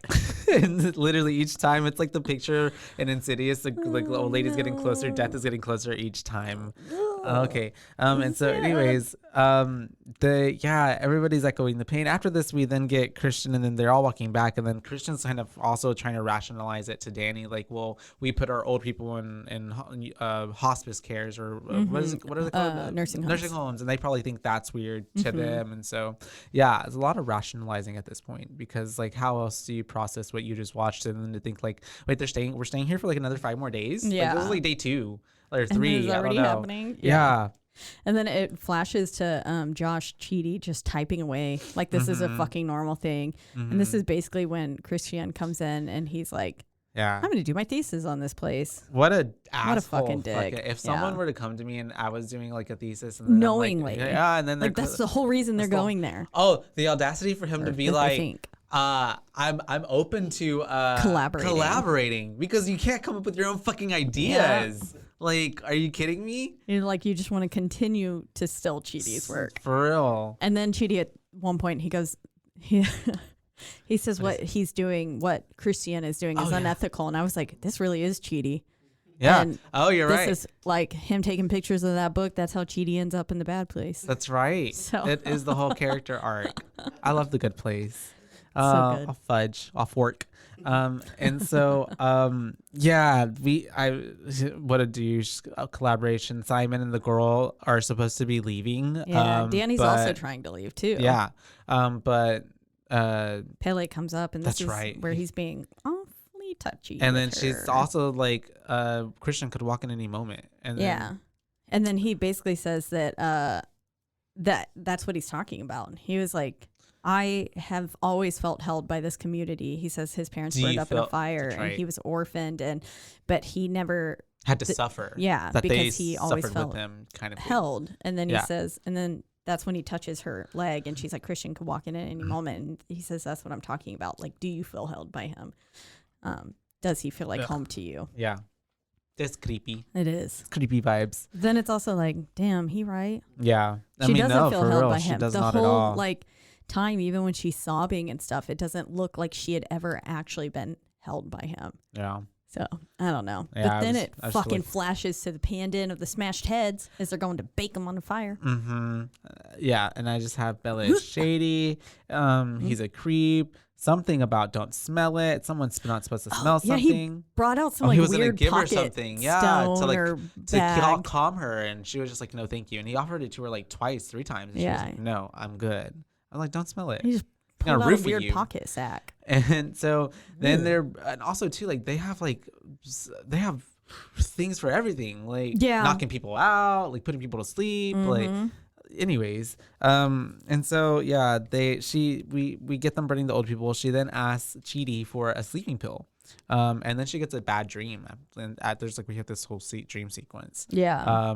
And then the next day, the ginger girl's psycho because she's like putting a talisman under Christian's bed. Remember? Oh yeah, man. And that dream sequence is so. The first time I watched it, I thought it was really happening. Okay, yeah. For a second, and I was like, "Damn, these motherfuckers are leaving her." Yeah. What the fuck? I was like, that is off. That is terrible, and that to be left alone in that situation is horrifying. Yeah, and then it's quite literally what's about to happen to Connie, or what they tell Connie is happening to her. Yeah. Because then we get basically, and you see the two blending together with the exhale of the black smoke. And then that's right. You see her family flashing. You see her sister there with the two dead people from the cliff and everything, and it's like everything's blending together. Like this is becoming. It's her consuming her life. Yeah. Already, even in the state that she was in. Mm-hmm. And then I had skipped over to like the girl putting the love ruin under the bed, but that's where Josh is awake the whole time and sees it happen, and so that's whenever the next day he's asking, like, because I guess he went and got it. It's so creepy the way she walks over. And also, how did her little fucking potion spell still work if he took the love ruin away? Ruin away. Anyways, plot hole. And so then they're asking Pele about it, right? And then that's whenever he's like, oh yeah, that little redhead, she was commissioned to be fucked last year or something like that. Yeah, basically, so she's come of age. Yeah, she's come of age, and they want her to have sex and have a baby, get impregnated her. And so Mark. Then that's whenever Mark goes and pees on the ancestral tree. Like a fucking dummy. Oh Lord. I don't think they had exactly pointed it out earlier, but you see them take the ashes from and where they go were cooking put it the on dead the people, tree, and they put it on the tree. Yeah. So it's but also too, like, and the way he's like just facing everyone else, I'm like, who does wouldn't you at like least 3 feet more or like into the woods, tree line, into the woods? Yeah, like, it made no sense. But yeah, he's just peeing on the dead tree, and then we have this brother freaking that crap out. Yeah, he's losing his mind, rightfully so, but because of what they feel, and it's like sacred someone to peeing them. on your parents' grave. Sure. Like, and be like, I'm sure my parents would react like that if they like saw someone like peeing on a Bible or something like that, like, because that's their whole thing. So I'm just like, ooh, yeah. I went through a Bible because I was trying to get it out the way of like something, and I got like, and so, and the worst thing is that I did it whenever church people were over. So I think also too, that's probably like, I made them look bad. Let their son throw Bibles around here. Literally. So anyways, and so. People really hold on to their sacred shit. Yeah, they get really up in arms about it. And so that's whenever I guess we figure out kind of. I'm already getting the like whenever someone does something that they feel like disrespects their thing or is like not like, oh, they don't like this, and you're dead. You're chopped. Yeah, because it happened to Simon, it happened to Connie. Yeah, it's about to happen to them. Yeah, this is basically where Father Odd comes in and it says like. someone drove the truck back and took Simon with him. There's only room for 2 people, so he said the he most was gonna bullshit. Send it back. Yeah, and Connie's like calling it. She's like, he wouldn't fucking leave me, kind of thing. Because who leaves their fiance? I would never, like, if that was me and Robert, I would never split up. Yeah, no. I'd be like, no, I've seen too many horror movies. We're gonna sit together the entire time. Yeah, splitting up's when you get killed. Literally, no. And I know, like, he would never leave me like that. And even if it were to be like, if we were supposed to be separated, we would have a discussion about it. And he could like, sit in my I could have sat in his lap. Yeah, Gladly. and he was like, but we don't like to break traffic laws. And it's like, literally, like, what? That's your reason. And wasn't it a truck? She could have rode in the bed. Like, what? Like, it makes no sense. It doesn't. And so, anyways, yeah, she is literally, and that's the way that. Where does she go? He tells her that something, or yeah, I guess she's just gonna go wait. Yeah, I at guess the truck. we just no longer see Connie. Yeah, and She's then Father Odd kind of walks off, and then it flashes to Christian talking with someone, and basically they're saying that the bloodlines are. He was like, "Do y'all have a problem with like incest?" And he's like, "Oh, all of our oracles are inbred." Yeah, he said like, the bloodlines are very well preserved, and he said sometimes cousins are allowed to mate, but it needs to be approved. And then he says, but we need to invite outside people, aka Christian, to fuck. Yeah, basically to help. Sorry, not let it overlap. And then this is where like Danny comes up and is like, "Hey, Simon left Connie," and he was like, weird. "Oh, okay." He was like, "Really? What a fucking dick." And then he like brushes it off and goes back to asking more questions. Yeah. And it's like, motherfucker, fuck you. It's like the pot calling the kettle black. Yeah. And so then after that, I think that's whenever we're cooking, right? She goes to like she's just walking, and then the ladies in the kitchen like get her into the kitchen, and then they get her they're cooking like pot pies or like meat pies. Meat pies, which is and we see the redhead making her own special and pie. So of course, she's gonna put her little puby pubes in there. It's gonna have a little grit to it. Like I want to see that on Top Chef. Like someone just like digs into like their crotch and then like sprinkles it on. Pubes from Mr. Gordon Ramsay. Salt guy. Yeah. It's pube guy.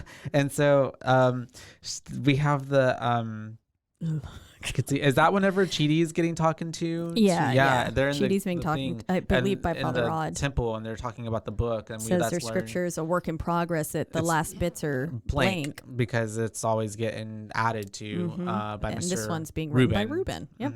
And this is where he said so weird. He draws and we interpret, and he said he is unclouded by cognition because Chidi goes by the disabled, and he says yes, he is unclouded by cognition, and he said all of our oracles are deliberate products of inbreeding. Yeah, because he has. So do you just wait for someone who's unclouded to come along? Is how he says. Yeah, and then he's like, so we purposely do like this. Pro-ableist, like or pro.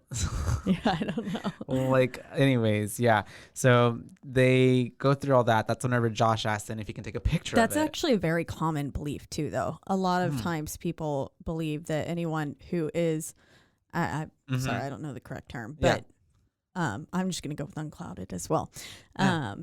That they are closer to God, and that they are not like or like more innocent in a sense because they're not like jaded by what we have. What is that? The like childlike love of God and stuff. There's like a just made me gag. There's like a phrase or something about the child love of God. I don't know.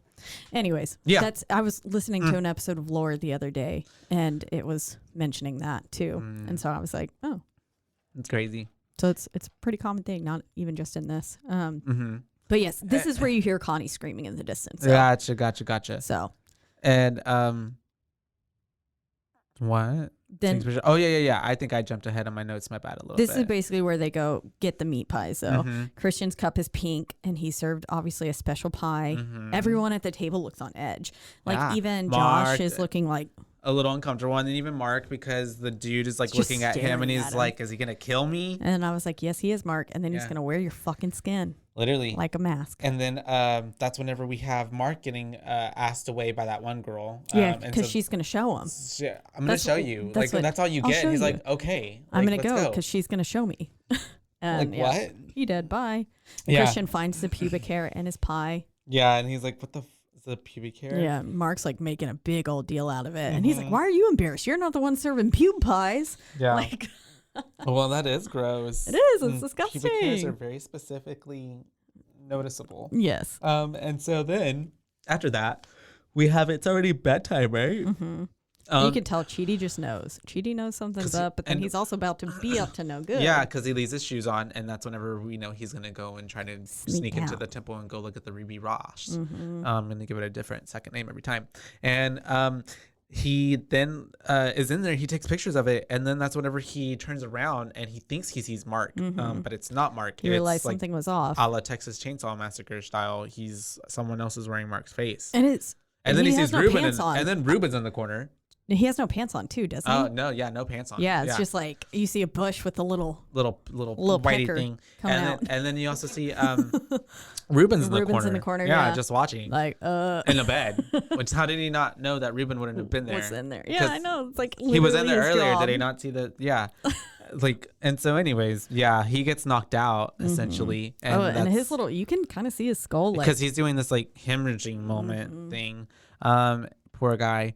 And that's whenever Christian, the next day, is dropping. Oh yeah, because the next day, that's whenever the Father Odd is telling them like someone took the book was stolen, and they can't find Josh. And then that's whenever Christian just throws Josh under the bus immediately. We're not associated with him at all. I would be so embarrassed. Like.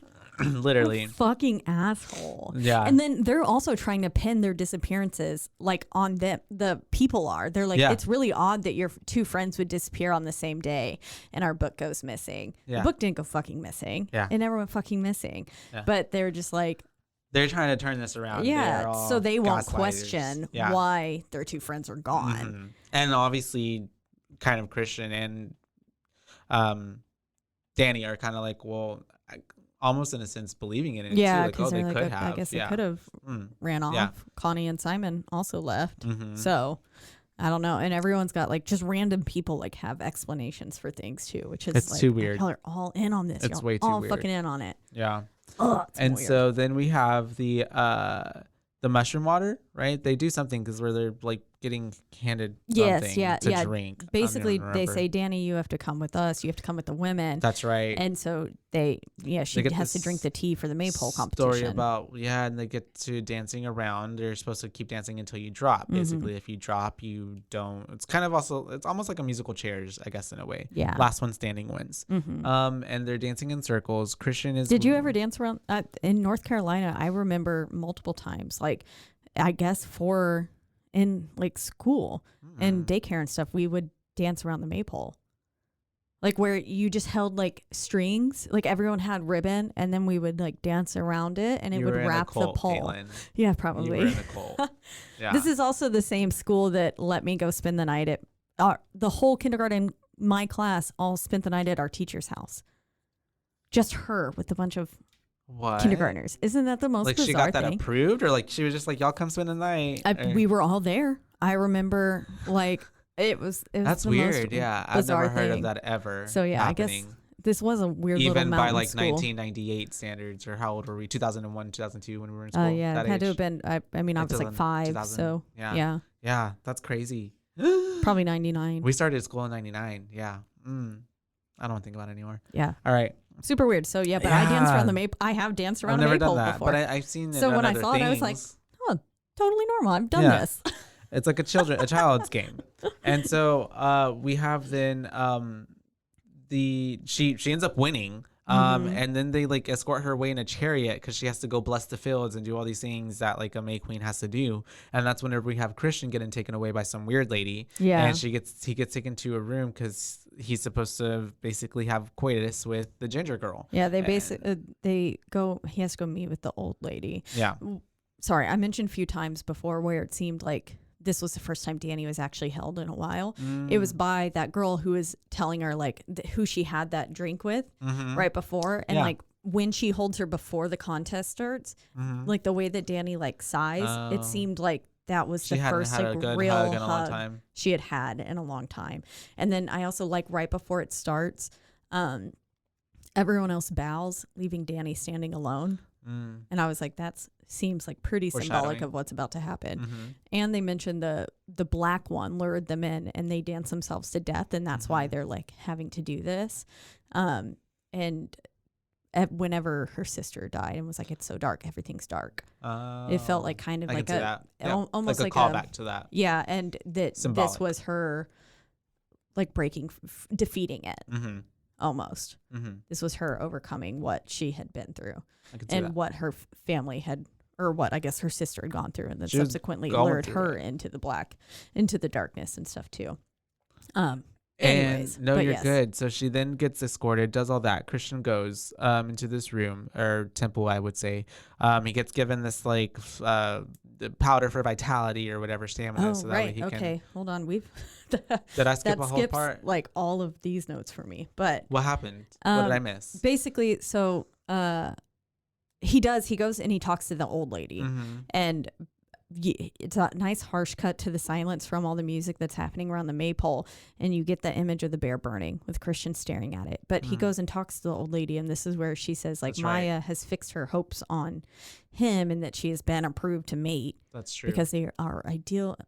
Like he has been approved to mate because they're ideal astrological matches, which was like weird. And then so basically it's kind of like it's flashes back to Danny dancing and it's having the time of her life. This is all going on. Yeah, it's happening at the same time. And and she looks out into the crowd at one point, and like everyone's cheering for her or doing that thing where they've got both of their hands in the air. And they're all in white, and like it's just so clear how Christian doesn't belong in this life of hers now, because he's like in this navy shirt and he completely looks sticking different. Out. And everyone's sitting there cheering for her, and he's like not even looking at her. Yeah. And the fact that she had just won. Yeah. Basically. At this point, they had already given him that mushroom water too, right? Yeah, this is where they offer it to him. He didn't right want to now. take it, but then he did. Yeah. And because he like looks over at the redhead girl because he now knows that they're trying to mate with him. And basically then she wins, crown the May Queen, and as she's like walking back to the table and stuff, and they're putting the crown on her and the little like collar thing, she sees her mom in the crowd. Yeah, that's right. Pele she walks by her, kisses her. Yeah, like a real fucking just weird, like passionate kiss. Yeah, dude, it wasn't like it was like a for a second, and I was like, oh God. And at this point the flowers are breathing because we've consumed mushroom stuff. That's right. And then it's feast time. Yeah.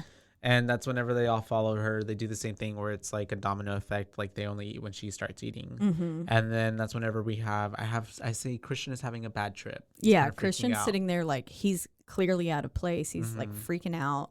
He's looking real. And then that old man like claps in his face when he says, "What is going on?" Oh, you're right. And the old man just like claps, and then it makes everything go like super visual for him. Yeah. Yeah. It's kind of slow-mo. And then this is when they ask her to go into the chariot. Yeah. Right. They also try to make her eat a weird fish. Oh, yeah. They like try to put it down her They're like, you have to eat it whole. And she doesn't really, but they're all like, ah. Yeah, because then I think she kind of like almost maybe pukes it up, or something. Yeah, she definitely leans over her chair and is like, what? Yeah. And then they laugh at her. And so laugh with her, I guess. The ginger gets up to leave, and then that's also whenever she goes on the chariot to bless the lands, and then she's planting seeds. The girls are singing around her, and they welcomed her to the family at this point. This is basically what's happened, because the girl who held her before was like, we're sisters now, like you are family. Is what she like says to her. And then we have the old men being weird with Christian, and that's whenever they give him the shit for the because he gets like this girl they make a whole trail of flowers from the table to Christian to go in, and then then he smells that like boner smoke, basically Viagra. Yeah, just vitality. Yeah, he's like, smell this. Why do they all smell it? And so, right, what are they doing? Stop smelling things. And then after that, that's whenever we have the dude, they let Christian go into the room with them. And then there's a bunch of ladies lined up. They're all naked, and the girl's in the middle. So beautiful, but so weird. Fucking weird. And then we have, I guess, have you ever seen the movie Suspiria? The new one? The remake? Oh, okay. You have to watch that for the ending as well because it's kind of weird Suspiria. like this. Suspiria. It's really good. What's It's really that on? long. It's on Amazon Prime. Okay. And I think you don't have to rent it. I think it's free. And it's got Tilda Swinton and like Dakota Fanning, the girl from the 50 Shades, and a bunch of other people. Oh. But it's really good. That sounds good. It's long, but it's good. Chloe Grace Moretz, a few other wow. people. That's a really big cast. Yeah. Suspiria. Okay, I'll have to watch It's that. a remake of an old movie, but it's pretty good. Okay. And so Sounds cool. we have I think you'd like the shots and how it's shot, the camera work. So anyway, sorry. He's in there, right? They have the ginger in the middle, and that's whenever they're instructing him that like he has, basically already knows what he wants to do, but they want him to go and have sex with her, and so I guess he doesn't really at this point know what's about to happen, but then they start the ritual and they all start like mimicking her moans. Yeah. And it's they're like he's having sex with all all of them. Yeah. Because the baby is all theirs. It's all weird. raised by all of them. And so then he's doing this, and then even at one point some weird old lady like gets up to moaning in his face. Could you imagine like having to come with a woman screaming at you? A woman. Yeah, there you go. A woman. I get turned off when I'm watching porn and like there's a woman an in ad it. of a woman comes in and I'm like, oh, why would you I don't do want to this? see no vaginas. I specifically looked up gay porn. Gosh. Yeah, no. And then she ends up actually thrusting behind, like pushing on him like a swing set. Yeah. Like pushing him in her. And it's the way that at first he's like, this is weird. He's weirded out definitely by it at first, even through the trip, but then he's like, oh, whatever. And then starts going at it. Yeah. And then, oh my God, she is so weird. They're going at it. And then we get at the same time, we have what's her face coming back, Danny, and then she's asking like where Christian is, or not. Actually, no, she's not. She's walking with the lady, and she's like hearing them all moaning. She's like, "What's going on over there?" And then they're telling her, "You shouldn't go over there. You don't need to know. It's not for you." Yeah, It gives me very Family Guy and the cleaning lady. Superman, no, is home. No, do you know what I'm talking about? No, okay, you have to look it up. No, and so she sees through the peephole of them like doing it. Fucking. And what was so weird for me is that whenever they're done and all, and he pulls out or whatever, it's how she's like, I feel it. Yeah. I feel it inside me. The baby. I don't think it happens that fast. That's not how it works. But yeah, it was so weird. I was like, what if his semen doesn't like She's like, I feel egg? it moving inside me. Yeah. And then how does that work? What if someone miscarriages? Like, what if someone this or that? Like, I don't know. Anyways. And so, yeah, she ends up... or he ends up then kind of coming to, I guess, in a sense, but not really, because he's like, oh, what the heck is happening? And then he ends up running out of there. And so there's blood all over his pee-pee. Really fought for him to be like full frontal nudity here, because he was like, so many times in horror films, women are often like just running around naked and boobs. Yeah, it's like you have to, we have to see a pair of titties at some point for this to be a horror film. Movie. Yeah. And he was like, I want to kind of reverse the role. And he just wanted people to look at his dick. He just wanted people. But I was like, but it's not really even the shot was not flattering to him. No. And so, but he was like, no, why it is it should too be that this. like in the original script, Ari Aster intended for him to be naked, but then they thought about cutting it out. Yeah, and then just because for audience he was sake like, or whatever. No, I'll do it. I want to do this. Also, too, like, what is it for? Okay, I mean, I guess all men are different, and there's no shame in like body hair, no body hair, but like it's like in movies. Anytime you do end up seeing like a man being naked, why is their bush like so fucking like unkept and like it's like it's covering up the dick? Like you don't even want me to see it. It's like you can't even see the dick. It's people nowadays trim. Like come on, like we're all trimming. Everyone got a pair of scissors. Nobody's letting that thing go unruly. Like it's pretty. I mean, some people have a preference, but most people are and anyways, but okay. So he runs out, right? He's like, and it's kind of losing his the mind. Ultimate form of humiliation. Jack Reynor thought that of being naked. Needed, He needed to be humiliated after that. Yeah, he did, and he said it also would make the character seem more vulnerable. That's true. But yeah, I said this bitch just starts singing as he's half dicking. I don't even know in my notes. Okay. I don't know either. Yeah. So then the way my notes are so disjointed. My notes don't even go this far because I'm going purely off of memory. But look at this meme I have for this. Of course, men's rights. Men's rights to shut the fuck up. That's hilarious. Oh God. And so, yeah, sorry, you guys. We're going to get back to this. So he runs out. That's right. He runs out. He's running. Then he sees freaking Josh's leg sticking out of the ground. This is where he starts finding all the bodies. Yes, and it gives Literally very like everyone. Halloween and Friday the 13th. Whenever he gets finding, it's like almost like set up on purpose. Yeah. He just happens to be There's running. some into them. very intense displays. Like so, the one of Simon. Yeah, Simon with the back like being flayed is Eagle. It's called Eagle something. Yeah, it's like an actual thing. And it's by the Vikings. Yeah. And apparently you were alive for most part of it. You were alive. Yeah, so Simon's fate is based on a Viking ritualized execution method called blood eagle, in which victims were placed in a prone position, their ribs severed from their spine with a sharp tool, and their lungs pulled through the opening to create a pair of wings. The victims would supposedly be alive and conscious through the process and not die until sometime after. Likely from blood loss. Yeah. And so as such, when Christian finds him, Simon is still breathing, though barely. And he says, if at all conscious. And so as he was a part of the sacrifice, he does die sometime between Christian finding him and the final ritual. But it can be argued that he died while like Christian was in there, since he only breathes once or twice during the scene. But there's also it could be, the breathing could be because Christian took like mushroom drinks. Yeah. He could he could have just been tripping. Yeah. And then he gets knocked out really fast. Once again, we get another type of dust that gets blown into his face, and then he knocks out. Yep. At this point, then we have him coming to, and he's been paralyzed. He can't move. He's in a wheelchair, and he's getting explained that by the lady. Right. And then it's like a sleep paralysis dream you can't wake up from. And then when I had to get a spinal tap, that's basically what it felt like. Yeah, that's what. And really? Oh, yeah, you ouch. just kind of lay there. You can't like do anything. You're just like in your body. It was fucking. Sounds painful. It always looks painful in movies. Yeah, it was not fun. I'm sorry. I cried because I like couldn't control my body, and I had just sat there crying. Yeah.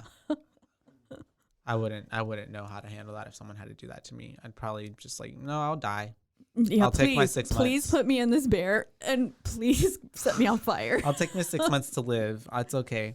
And so, yeah, they are then explaining how they needed the 4 new bloods and then the 2 volunteers, which are from their town or whatever, which is Ingmar and some other dude.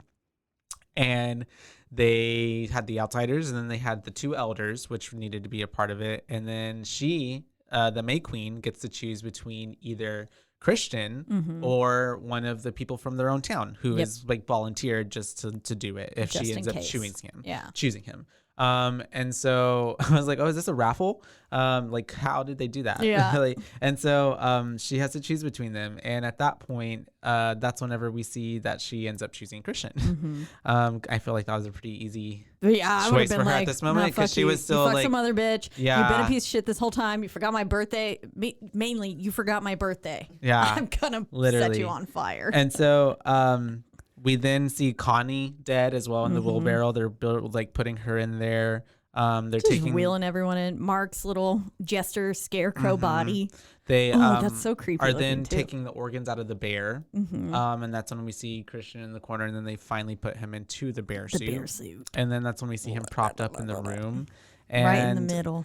They're all in there. We have Ingmar and the guy in there. They give them like some shit that's supposed to make them not feel pain, but obviously no, they was still feeling pain. You hear their screams. They end up setting it all on fire. Yeah. And then you literally, as soon as the fire touches them, they start screaming. And then we don't necessarily hear like a scream from Christian, but it's more like a guttural like type of sound because he's paralyzed. Isn't no. Yeah. Did they stuff his mouth with anything? I don't know. I just think that he just was that like he couldn't do anything. Yeah. He couldn't even speak. Yeah. And then he had been so heavily drugged, and whatever it was fully debilitated him. Yeah.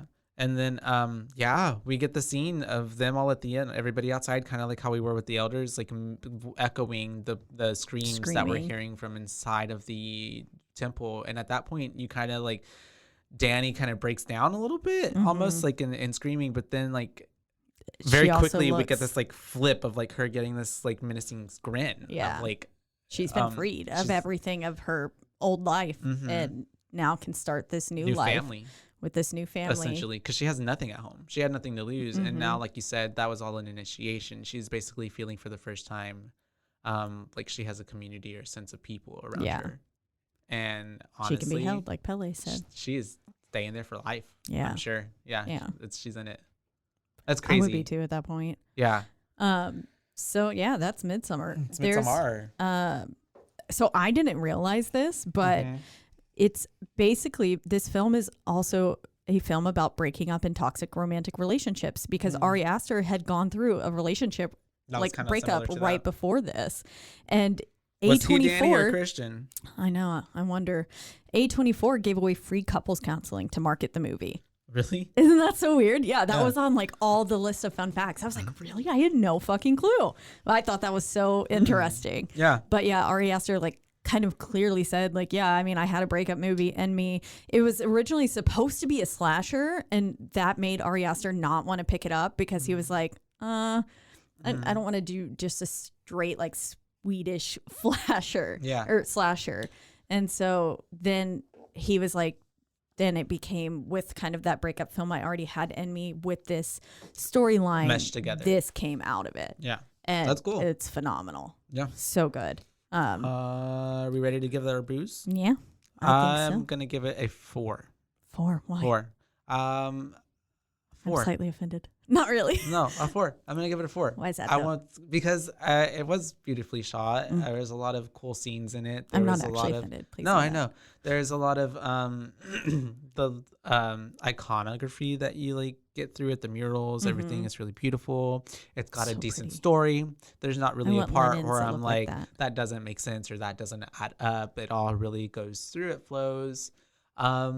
I think for me, just more so, it's just not a movie that I feel like I can watch a lot of times because it is just very heavy. Yeah, it is. And I just, it's just a lot to sit through. Like I said, I was recommending it to people, but not sure if I could ever watch it again myself. Yeah. And then I did, and I bought it. I bought it on fucking DVD the moment it came out.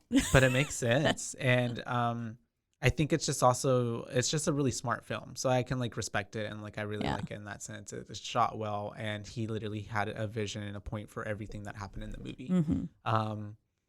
But it's just a 4 for me. It's not. I don't think that I could reserve to give it a 5, or I'm reserving to give it a 5. Yeah, that's fair. Like you said, it's incredibly tough dark to get through. Like I think I started this sentence at the beginning of the episode, but didn't finish it. Whenever I was kind of telling people about the film, I said, if they had watched Hereditary, I said, take the last 15 minutes of Hereditary and what you felt during that, and then put it into 2 hours of this 2 hour and 30 minute film. So only 30 minutes of this film are like not like, what the fuck? The rest of the 2 hours is just like, oh shit. The whole time. Yeah. And like Hereditary was just so beautiful. And then like in the last 15 minutes, it's like, more like a shit hits the fucking It's like fan. A family drama that turns into a horror movie. Yeah, that's just insane. Yeah. And that's what I felt like this whole movie was just like, oh my God. And like I said, when I watch it, I had to go buy tiramisu because that's my favorite dessert, and go home and watch Bob's Burgers because I was like, I can't even talk. I felt so empty inside. But if it had that much of an effect on you, then like, yeah, I think it's so good. And like I said, it was one of my favorite it was my favorite film of 2019. It was also Ariana Grande's favorite horror film favorite film of 2019. And so I was like, I knew class. It. We fucking love it. Taste. We love Ari. It jumped. We love Ari Aster, and we love Ariana Grande. I didn't think about that. Yeah, that's cute. And so I'm like, if my main girl loves it, we gotta love it. That's good for you. But also, I loved it before I knew she loved it as well. She had a Midsommar birthday party for her 27th birthday. Really? And I was like, yeah, I remember when she came, like when she dropped those photos, and I was like, yes, bitch. She has the same birthday as Monica. Oh, really? June 26th. I love it. I think. Fun. I think. Yeah. Cool. I didn't know that. Yeah, yeah. But yes. What's your rating? I would give this a 12. Yeah, if I could. But yeah, so a 5. Solid 5. Solid 5. Way more if I could. This film really blew me away. And like I said, I mean, I've watched it so many times since, but I really didn't know if I could make it through it a second time. And then once I did, once I was aware of what was going to happen, it was a little bit easier for me to get through. But the first time, I mean, seeing that for the first time was truly jarring. And then, like I said, my whole experience was like really fucking like wild. I mean, just with the people leaving. The police came in at one point too. In the theater. Oh, in the theater room? Yeah. Like security, I guess it was security. I'm sorry. Yeah. Security came in at one point and they were like talking and stuff. That's weird. And I they would be took someone freaked out. out. I would be freaked out. And I was like, what the fuck is going on? What the fuck's going on screen? What the fuck is going on around in the me? room, yeah. This is just, it was so There's wild. so many what is the word? Like receptors going off. Yeah. in you. Yeah. It was insane. But anyways, I love this film. We love this film. Great. Technically, Midsommar happens in June. It's the But it's summer still summer. solstice, but it is still summer. Yeah, so it's a and so summer we're film. continuing our summer films, and next week we're going to be continuing our summer film festival, expanded into the series of these 3 months. What are we? What are we watching? next week I know we what were- you did last summer. Well, it's up in the air. I think we'll decide on it. But you guys, if y'all wanna, we'll tell y'all what we're thinking, so Yes. that way they can watch. We're thinking about I Know What You Did Last Summer. Mm-hmm. The Hills Have Eyes. Yes, the remake. Not the 1970 hoo-ha version. Yeah. Us Mm-hmm. by Jordan Peele. Yes. And then also Preparation, because Nope is now out, y'all. there's also a few other ones too. We could talk- like I mean- Cabin Fever, Oh yeah. or there was also another one I saw earlier that I was like, oh, that might be interesting that I've never seen before. Yeah. Um, Jeepers Creepers possibly takes. I remember Possibly. Jeepers Creepers kind of. Well, it I did just love have Justin Long. It had a lasting impression for me. That movie actually creeped me out as a kid. Yeah, me too. Mhm. I was like, I remember Genuinely, thinking where like, I didn't finish it. Oh. I never finished it until I watched it older as an adult because it freaked me out so much as a kid. yeah, it is scary. Mm-hmm. I remember being freaked out and like, then I It just has Elijah Dushku in it, right? Elijah Dushku, yeah, something like the that. girl. She plays Yeah. the girl character. Yeah, she's the girl Anyways. from Bring It On. Oh yeah. Yeah. So we've got all those films. So let us know which one you're gonna watch. You Yeah. want us to watch. We'll figure it out though. Yeah. Yeah. So Anyways, once again, we're in the lovely Rogue Media Network studios. Mhm. They are taking good care of us as always. Yes. And you can always check out our podcast and other podcasts on their website, roguemedianetwork.com. you can also Our listen studios. to us and all those other podcasts on a slew of podcasting platforms. Biggest two being Apple Podcasts, and Spotify. Spotify Podcasts. And wherever you yes. do listen, don't forget to rate, review, and subscribe. Please do, because We that's the actually only way got some that we more can- ratings on Yay. Apple. That's the only way that we can I get was like, ahead in "Oh life, my you guys. That's God, my mom. Just We're kidding. getting. Oh, Okay. I was like, wait, is it's it that me sweet? from like 5 different email accounts. I know. I thought about. Well, okay. So in that episode with that I believe the one that I'm going to be on is dropping this week. So for Oh, nice. whenever y'all hear it, it's going to be like Mhm. 3 weeks after that episode With the 2 comes girls, out. 1 ghost. Yeah, with 2 girls, 1 ghost. I like mentioned, I was like, oh, like all the ratings are just like me. And Sabrina said, oh, we have 8 ratings now. Aw, We've gotten 2 ratings this week. that's cute.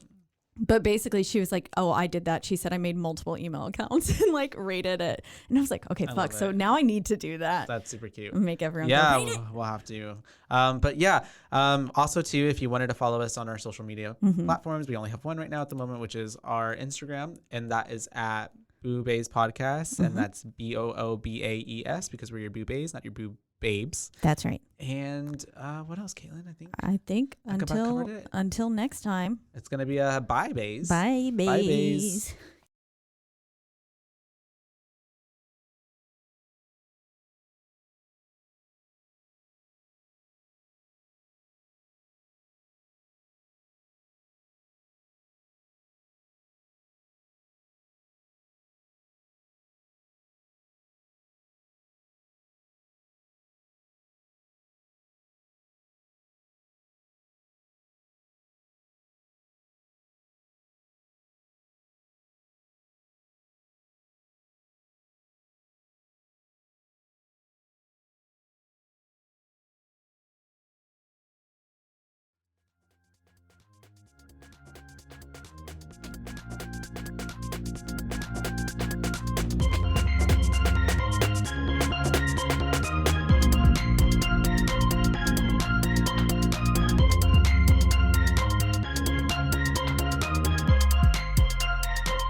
This has been a Rogue Media podcast.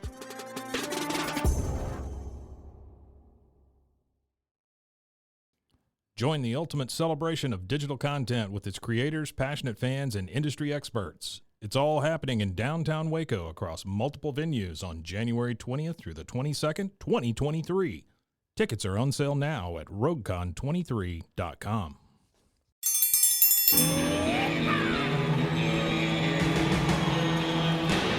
Hi, I'm Hank. You might remember me from a show called King of the Hill. Check out a King of the Hill rewatch podcast. These boys ain't rap, but they are funny. Find the podcast anywhere you get your podcasts or at roguemedianetwork.com. I tell you what.